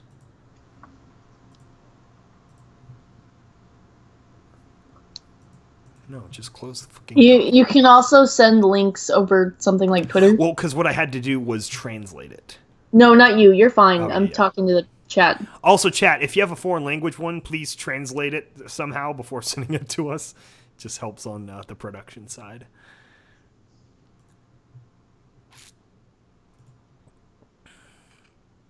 There. Okay, that's better. Yeah. I can feel my face. I can feel a frown on my face even before I entered through the sliding glass doors of absolutely everything.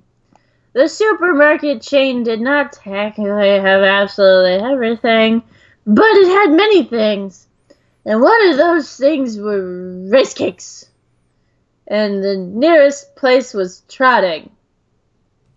Trotting, of course, is a generous term.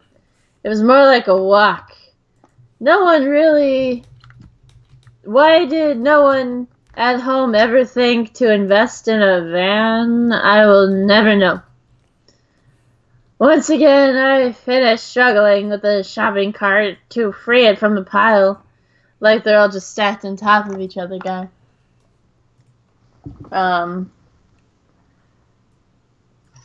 That's my place. Free it from the pile. I finally got back to looking at the list to see what I had to pick up. Finally, they looked like the usual foods. I had made a mental note to remember Calamity's antifungal cream. The term we use for the specific product, the antifungal cream, is for the ponies with athlete's helmet. What? He said without even trying to hide his expression of disdain. When I use this miraculous mycelium, it's a special thing. They have all kinds of revolutionary chemicals that re-wet the skin and absorb unpleasant things that go through the hard-to-clean places of your helmet. When he says hard to clean places of your helmet, it makes me think he's talking about his dick. Maybe he is talking about his dick. I don't know.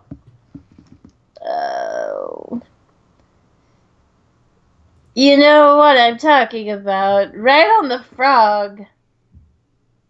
That's what I'm talking about. Buffet, while I was taking a bottle of my favorite conditioner from the shelf, Calamity was too susceptible to the wild claims of advertisers. Wait, 20% more cleaning power with each use guaranteed, I exclaimed enthusiastically, reading the label. Damn yes! Immediately, I placed 10 bottles in the car while reading the next item on the list, ground coffee for velvet. She recently said that Zenith had proposed the idea of drinking coffee instead of tea, so she wanted to try one of the more milder flavors. When I started to search the shelves and compare the different flavors, trying to find out what Velvet had written on the list, then it hit me. I looked around to make sure the hallway was empty, except for myself, and I turned my attention to the shelves in front of me, levitating a bag of hazelnuts and a package of a strange type of nutmeg that I doubt somebody already drinks. Someone actually drinks and somehow sells. For the record, all of the coffee that I buy is hazelnut flavored. It's delicious. For a long time, I have suspected a conspiracy in the whole country. I selected the different types and brands until I had 8 different bags of coffee, all within my telekinetic reach, circling around me. I nodded approvingly, waving my hooves energetically towards the artificial ceiling lights. I am the Coffee Queen! I thought. I am the Coffee Queen, by the way. I felt something out of the corner of my eye. I shifted my eyes to the end of the corridor to find a foal and his mother looking at me. The colt had a helmet in its mouth, and it looked like it was doing everything possible to keep it from laughing, while his mother looked horrified. I turned around for a moment, and when I settled the coffee was still orbiting around me, and that I was not going to buy and that I was not going to buy on the shelves as fast as I could and escape from there. Okay, that does not make any sense. I continued to load the cart with less moments of a complacency. Instead, I hurried to locate and deposit the items.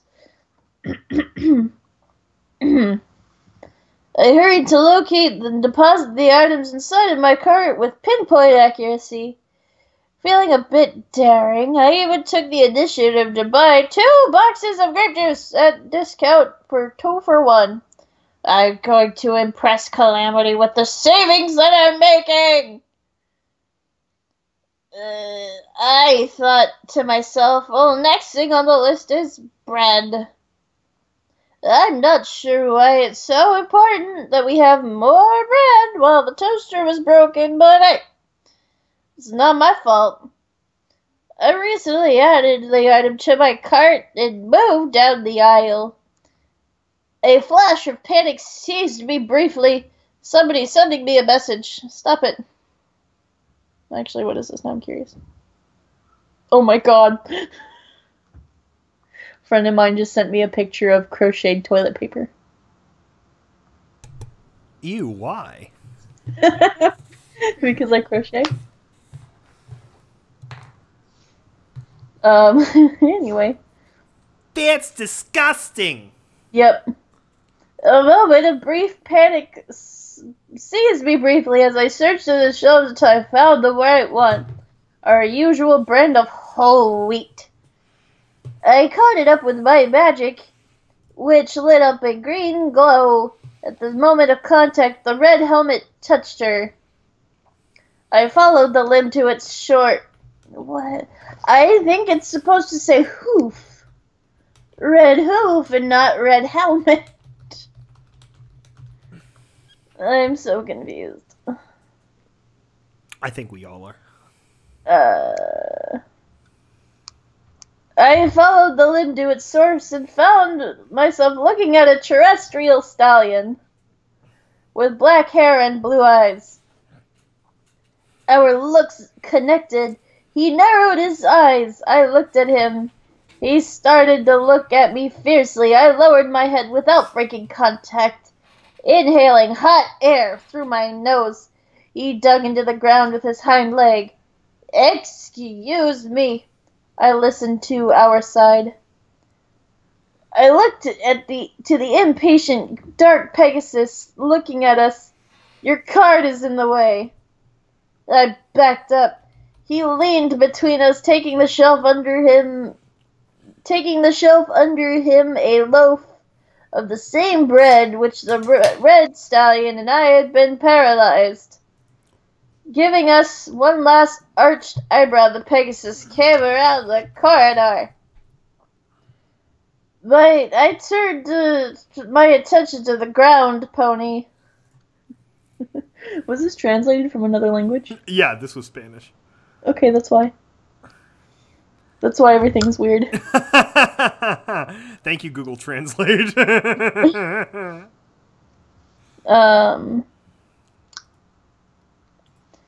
I turned my attention to the ground, Pony, dropped the whole wheat into my magic grip, and another from the bottom shelf. Slowly we began to make our way, to move to each other, stretching our necks, challenging the other, looking away until we were both in each other's line of sight. No, this is fine. I love the translated version. It's hilarious. This is funny. Yeah. Eventually, the red earth pony disappeared around the corner, and I let out a sigh. I did not know I had been holding before heading in the opposite direction towards the cashiers. Finally! I sighed as he closed the door behind me, carrying a pile of bags. Is that you, Little Pip? Velvet called from the other room. Give me a minute. I'll help keep everything.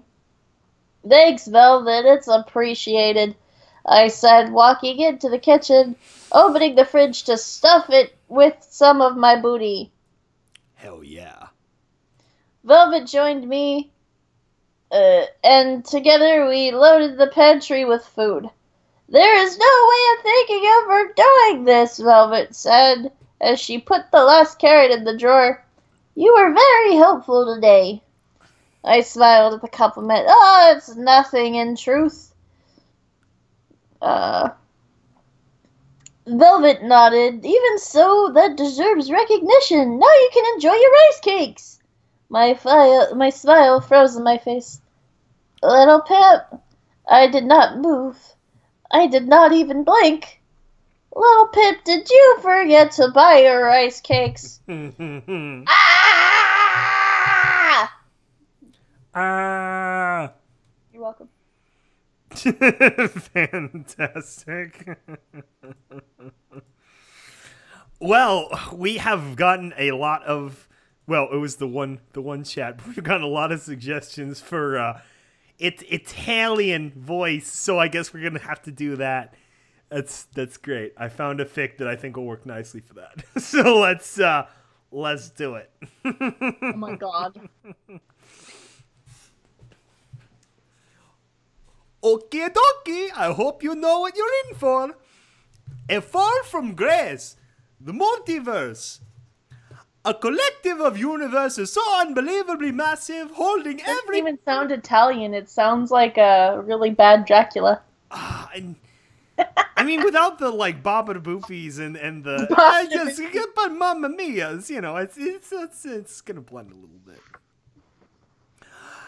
No, seriously, I tried to think of the largest number of you can honestly think of. Try to imagine every individual part of its massive size. No matter how high you can go, you cannot fathom even a tiny percentage of what the multiverse is. Hell, I've been to so many worlds I can't even remember most of them. And even I haven't been to more than maybe a 1% of its entirety.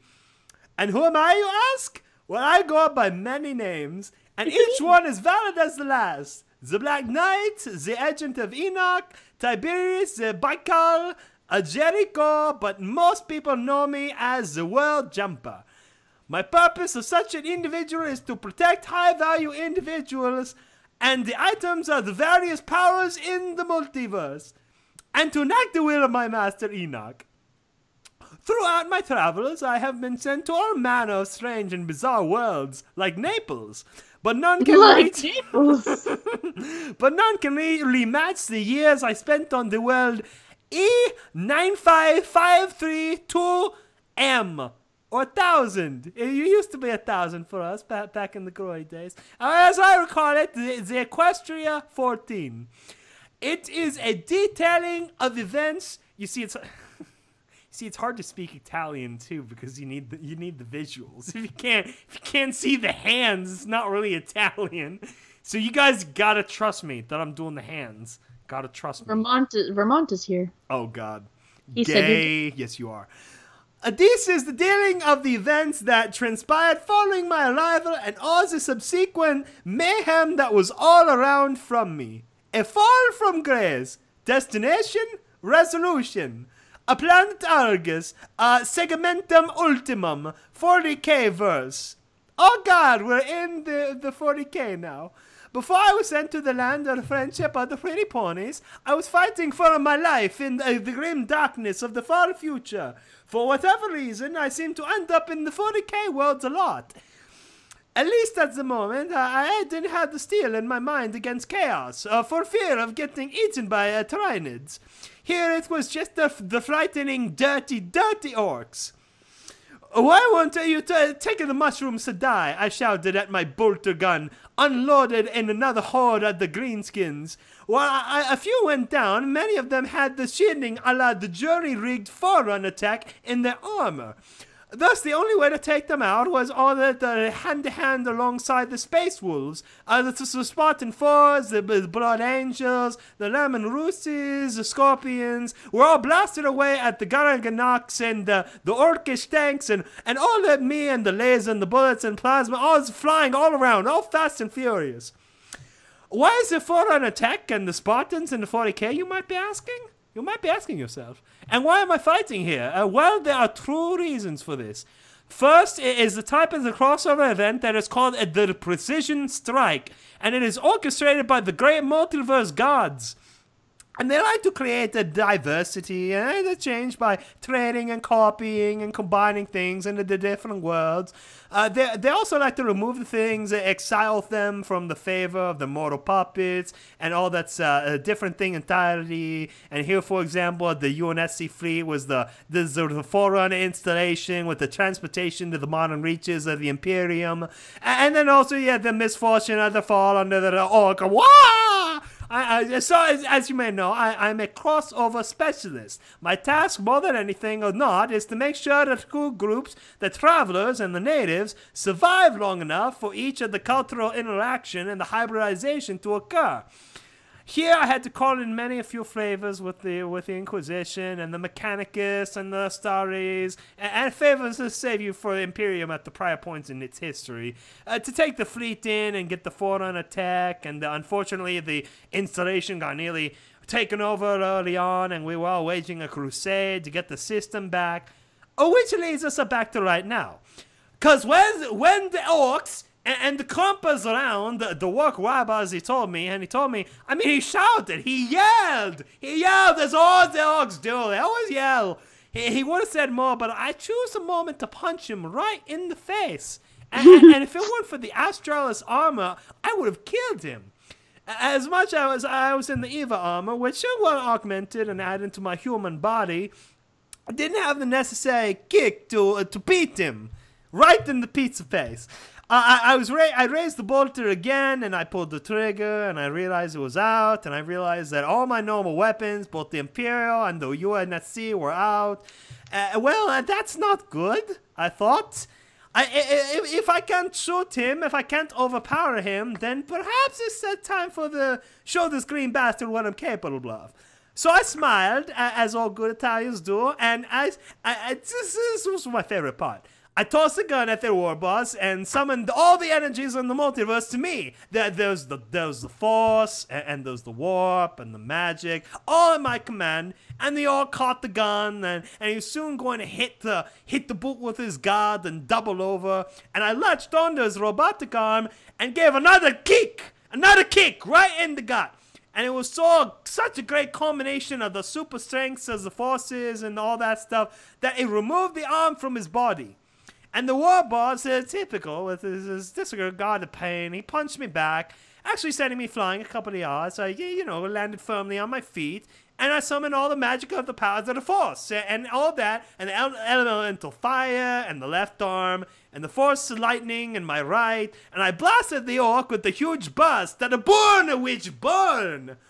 Fire and energy, and arced from my hands to the beast, and he writhed in pain, and the righteous justice come from me, to think you can best the likes of me. Mamma mia, I shouted. Me and the warriors who had fought over 1,000 wars, saved 100 worlds, defied and defeated gods and demons alike. I am a black knight, and if I am to be beaten, it won't be from the likes of you. So I stopped. So I stopped torching him and raced towards my opponent. Leaping into the air, I pulled out my wrist blades from the gifts of the times I had hunted alongside the predators on Yaduta Prime. Soon die, foolish mortal, I shouted, and respect ma authorita. And I fell upon the mighty Orc, stabbing him with my cheesy one-liner. The cheesy is the mozzarella, of course. And 24 inches of adamantium into the throat. There wasn't so much as a growl from him as he crumpled like a rag doll. Around me as the combined human powers cheered and the Orcs broke, and seeing the mighty Warbars dead and beneath me, and I raised my blades in victory and smiled. A mission accomplished. All of a sudden, I was encompassed in the blinding light, taking me away from the battle. And then there's the break in the text. When they finally caught up to me, I found myself sitting in this particular wooden chair, opening my eyes, and found myself in a nicely furnished study, decorated with all manner of books and statues and the exotic edges and the hedges and the gazebo, all filled with the beautiful women of all manner of races setting up in a picnic. In the distance, I could hear some nice classical music. 18th century classical, no doubt. Much longer after the Roma burned. However, we lived here in the lap of luxury. Clearly was an individual of great importance. Sorry to end my mission so quickly, my faithful servant, but we have much more important issues to work upon. I turned in my seat and I found the speaker behind me. He was a golden dragon, 6'3", bipedal with the digitrade feet. His scales glowed beautifully and unnaturally pure light, somewhat akin to the holy glow of the sea, of a great mighty Vatican. Instead of the typical metal armor, he wore a ceremonial robe of oriental design that was magnified in his nobility, and he held himself up to of great individual power and wisdom and authority, and every step commanding respect and attention. This was the first god of the multiverse, the great kingmaker and shadow broker, the lord of the balance and the deity of 1,000 motives. This was my master, the dragon god Enoch. So, he says, how did the 40k Halo 1957 thing turn out? It went well, my lord, I told him. The orcs were a surprise, but the Forerunner Crusade had come just in time to save the remnant of the UNSC fleet. I had just terminated the war boss when you summoned me. Indeed, he responded. I will wager that this newer technology and the weaponry will give the Imperium just enough of an edge not to be beaten back by the next Black Crusade. But also conquer the minor orc kingdom. That was good too. Things will certainly be a bit more optimistic for this world, since it's a grim darker, no doubt, but a bit brighter nonetheless. And yet you called me back here before I could see it come to fruition. Why is that, my Lord Enoch? He sat down behind at the desk and reclined in his chair, and there have been recent events which have made a certain world open to our cosmic influence. A world which holds great value to me and you, if I'm not mistaken. Oh, do tell. You do recall your missions involving the ponies, right? I scratched at my chin, wondering, in my life, I'd reached 1,000 missions on 1,000 worlds and interacted with hundreds of races. Hell, my memory had to be copied and removed every 100 years just so I could still be functional. The thing is, while I am immortal, I am not a god, thus my mind has many limitations when it comes to the sanity and the remembrance. All the same. I thought of the great Enoch was referring to. Were they the talking equines that were fighting the demonic centaur and the goat? He smiled at me. Close, my knight, but to me more specific. Do you remember Equestria? That word sent a chill down my spine. Images both bad and good, pleasant and disturbing, ran through my mind too quickly for me to recognize.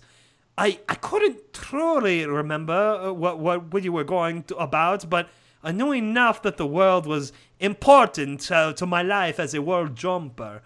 Enoch saw the look on my face and smiled, knowing it rings a bell. I answered, but why do you ask?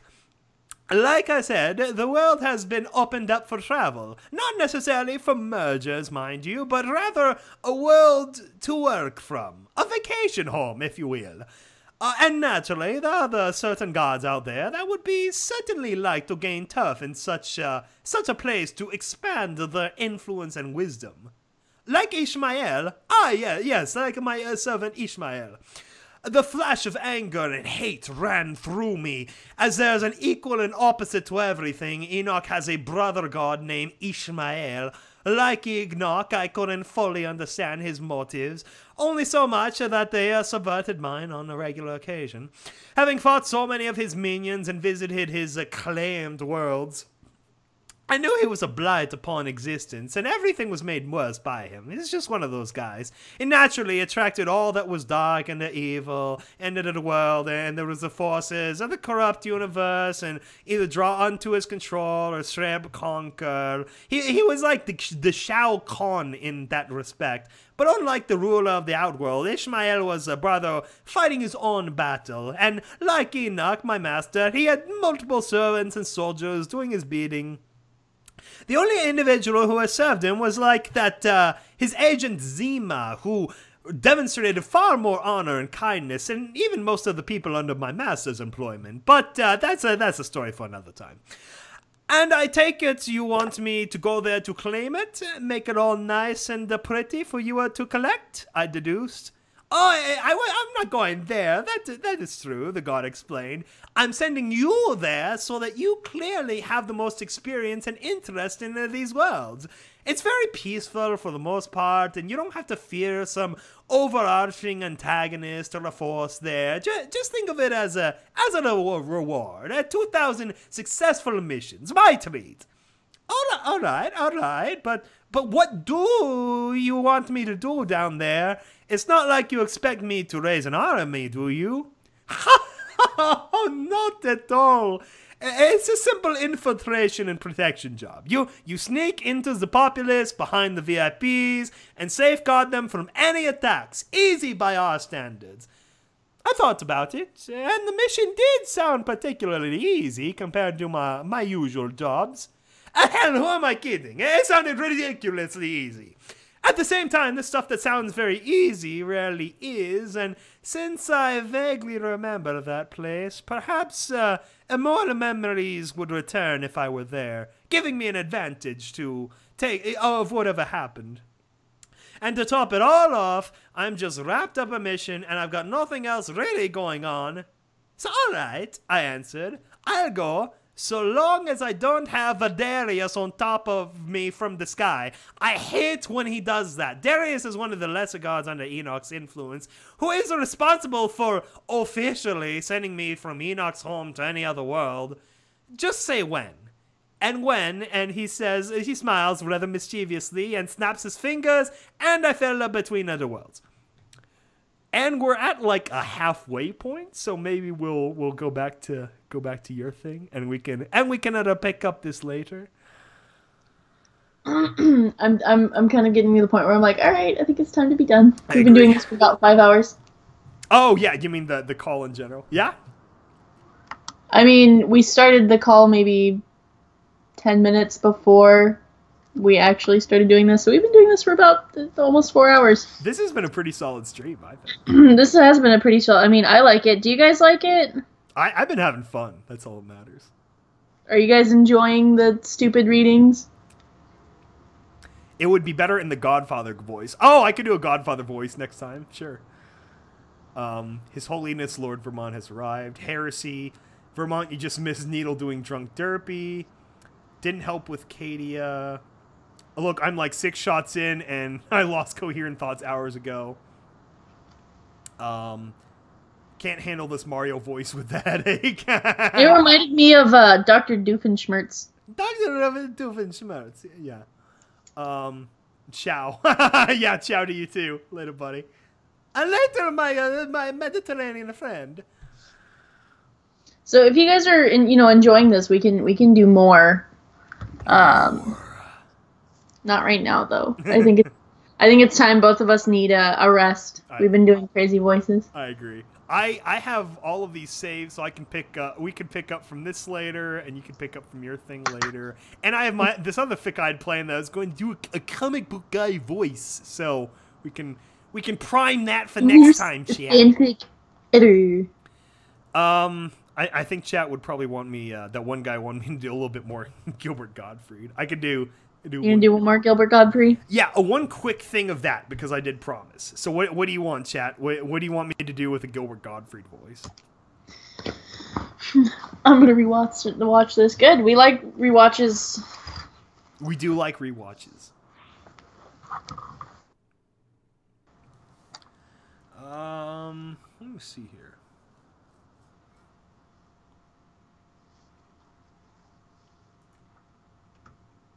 I'm just going to click the romance tab and see what's new. I feel like that's the Oh my funniest. god.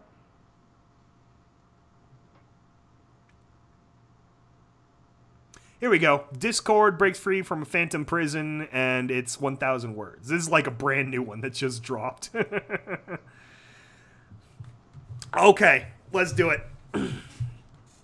let me turn down the gain a little bit. Hello, testing.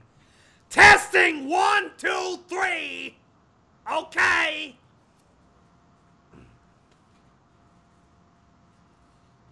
God, my neighbors are gonna hate me after this. A Change of Heart by Chaos04. Chapter 1 and only Freedom. A certain cyan Pegasus with a rainbow mane was sleeping on a cloud in the majestic blue sky. And the birds were flying through the open sky as ponies were walking the dirt roads before. Ponies were setting up their stands with a variety of items to sell and earn bits of the market. At a certain stand behind the counter were the apples in the front. Applejack and her little sister Apple Bloom were waiting for customers. And as they do after a day's work, harvesting apples from sweet apple acres, it had only been about a year since Dick's caused re-imprisonment. But that was behind every pony, and they continued about going their days. In the Golden Oaks Library, Twilight was all ready, had a pile of books stacked up, ready for reading, 'cause her #1 assistant, Spike, a little dragon, was asleep in his basket. "Spike, get up!" Twilight said, closing her book, and walked over to the basket. An idea sparked in her mind, since she was a little bit busy. Spike could head out for a little while. Spike, how about you head out for a little while? It beats staying in bed all day. Just then there was a knock on the door. Twilight went up to answer, opening the door to reveal Rarity with her little sister, Sweetie Belle. "Rarity!" Twilight smiled. "Sweetie, what are you doing here?" Darling! If you aren't busy, I was wondering if you could watch over Sweetie Belle. Rarity asked with a hopeful smile. "I'm dreadfully busy, and I can't watch over her for a little while." "Sorry, Rarity," Twilight frowned. "I was just as busy as you are. I've got a lot of reading to do, and later today I'll be going to the Canterlot to see Princess Celestia." Twilight explained. Rarity sighed, looking down, and was about to walk away when Twilight stopped her. "Wait! Spike can watch over Sweetie Belle for a day." "Sure!" Sweetie Belle cheered. Rarity and Twilight both smiled in amusement at the little filly's enthusiasm. After a few minutes passed, Spike yawns were heard as he started getting up, jumping out of the basket, and rubbing his eyes, wiping away any sleep. "Good morning, Twi!" He was about to start his chores for the day when he saw Sweetie Belle chatting with Twilight. "Sweetie Belle!" he exclaimed. "Hi, Spike!" Sweetie Belle greeted, walking over to the little dragon. "Hello, Sweetie Belle!" Spike returned the greeting. "When did you get here?" he asked the young unicorn filly. "Just a few minutes ago, sleepyhead," Sweetie Belle squeaked. "Rarity's leaving me here so I can hang out with you." "Really?" Sweetie Belle nodded her head, answering Spike's question. "Well, okay," Spike smiled. "So where do you two feel like going today?" Twilight asked. "Sugar Cube Corner!" Spike and Sweetie Belle yelled in unison. They grasped before they started laughing. It felt like they could have been friends for eternity. With a smile, they left the library, making their way downtown towards Sugar Cube Corner. Making my way downtown with my bitch. She's gonna make me a sandwich. On their way, they heard the voices. Sweetie Belle, Spike and Sweetie Belle turned around and saw an Earth Pony filly and a Pegasus filly running towards them. Apple Bloom, Scootaloo. 3 fillies all embrace each other, and the group hugged and laughed and cheered while leaving Spike out to watch the cute bonding moment between the 3 Goyles. Apple Bloom, I thought you were busy selling apples with your sister, Sweetie Belle smiled. Well, yeah, but my big sis decided that we should have some fun, Apple Bloom said. Scared away another customer, Apple Bloom, Sweetie Belle giggled while washing a grin on her smug face. Apple Bloom glared and then shrugged it off. So where are you and Spike going? Scootaloo asked. Me and Sweetie Belle were going to Sugar Cube Corner, Spike answered. You two want to come? Sure, why not? I got nothing to do, Apple Bloom cheerfully agreed. Me too, Scootaloo said, shrugging. She obviously didn't want to go, but whatever. Upon entering, they saw a line of ponies waiting behind the counter. When there was a lot of baked goods, there was plenty of ponies eating on the tables. This place is packed, Spike commented, looking around the ponies at Sugar Cube Corner. Tell me about it, Scootaloo agreed, as Apple Bloom and Sweetie Belle nodded their heads in agreement. Hiya, Spike! Hiya, girls! Pinkie Pie greeted as they reached the front counter. Hi, Pinkie, Spike greeted. I'll get ya a box of donuts! Pinkie interrupted with a smile. Spike simply shrugged in reply. Sure, what do you girls want? Spike turned his head. 3 smoothies, please, they exclaimed in unison. Spike chuckled as he paid for their orders with the bits that Twilight gave him. Oh god, okay, it's not much longer. Which Pinkie gladfully accepted as she bounced away to the back room. Spike and the CMC went to take the table to wait for their order, during which they had time to chat. So, Apple Bloom, Spike began. How's the harvesting going? We're in the middle of making some delicious apple cider for a few days, she smiled. I'm betting Rainbow Dash will love them. The group had some laughs till Pinkie popped out of nowhere with a tray in her mouth containing 3 smoothies and a box of donuts the 4 had ordered. Thanks, Pinkie, the group said. Pinkie gave them a big smile before going back to the front counter to resume taking orders. Spike opened the box, taking out a donut. He took a whiff before he digs in. He said, enjoying the dough confection of his delight. This is delicious. He took another donut from the box to eat, while the CMC were enjoying their smoothies. This is, Sweetie Belle took another sip of her smoothie before she finished, so good! In the Canterlot Sculpture Garden, a certain statue atop a pedestal with an expression of fear clearly on his face from the day he was defeated. The statue had a few cracks, but they suddenly grew larger and spread. Princess Celestia was too busy being a lazy princess bitch in her throne room while Princess Luna was asleep. Therefore, neither of them took notice as the pieces of stone were breaking, and in mere minutes the statue broke to reveal a mismatched creature. The Draquaniquis looked around, seeing if there was any sign of the princesses, or any gods, but there was no sign. An evil grin appeared on his face, knowing that he was free at last. He knew trying to take over the world was just gonna get him encased into stone again, so he needed a better plan. and couldn't think of a plan while he was in the Canterlot garden, so he disappeared in a flash, giggling at the fact that the reader didn't realize this was just chapter 1 of a much larger fic rather than a one-off thing, so he's kind of fucked. The end.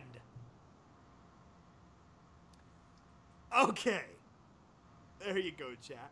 I hope you enjoyed that, because that probably took out my voice for the weekend. I think the blimp was better. Oh my god. That has to be done sparingly. That's aware. I don't know how Gottfried does that all the time. What the fuck? What's wrong with him? Magically, man. Whoo! So yeah, I think it's kind of guaranteed we'll do another episode, right? It seems pretty highly likely. Yeah, I wouldn't mind doing more. I had fun, honestly. That was a good time. Yes. It was a good time. We can do it on days that we're just bored and don't want to do anything. That too. Also, chat or a comment section once this goes live. Vote on your favorite voice for each of us and what you want to hear more of in the future. I know Gottfried is a favorite now, so fuck me. But vote on what your favorite voices were and what you'd like to hear next time. And also drop links for other stories you want us to read. You good there, Sky? And yeah, so yeah. Any closing thoughts, Needle? No, that's pretty much it. All right. I'm ready to go drink some tea and not talk for the rest of the day. Yeah, same.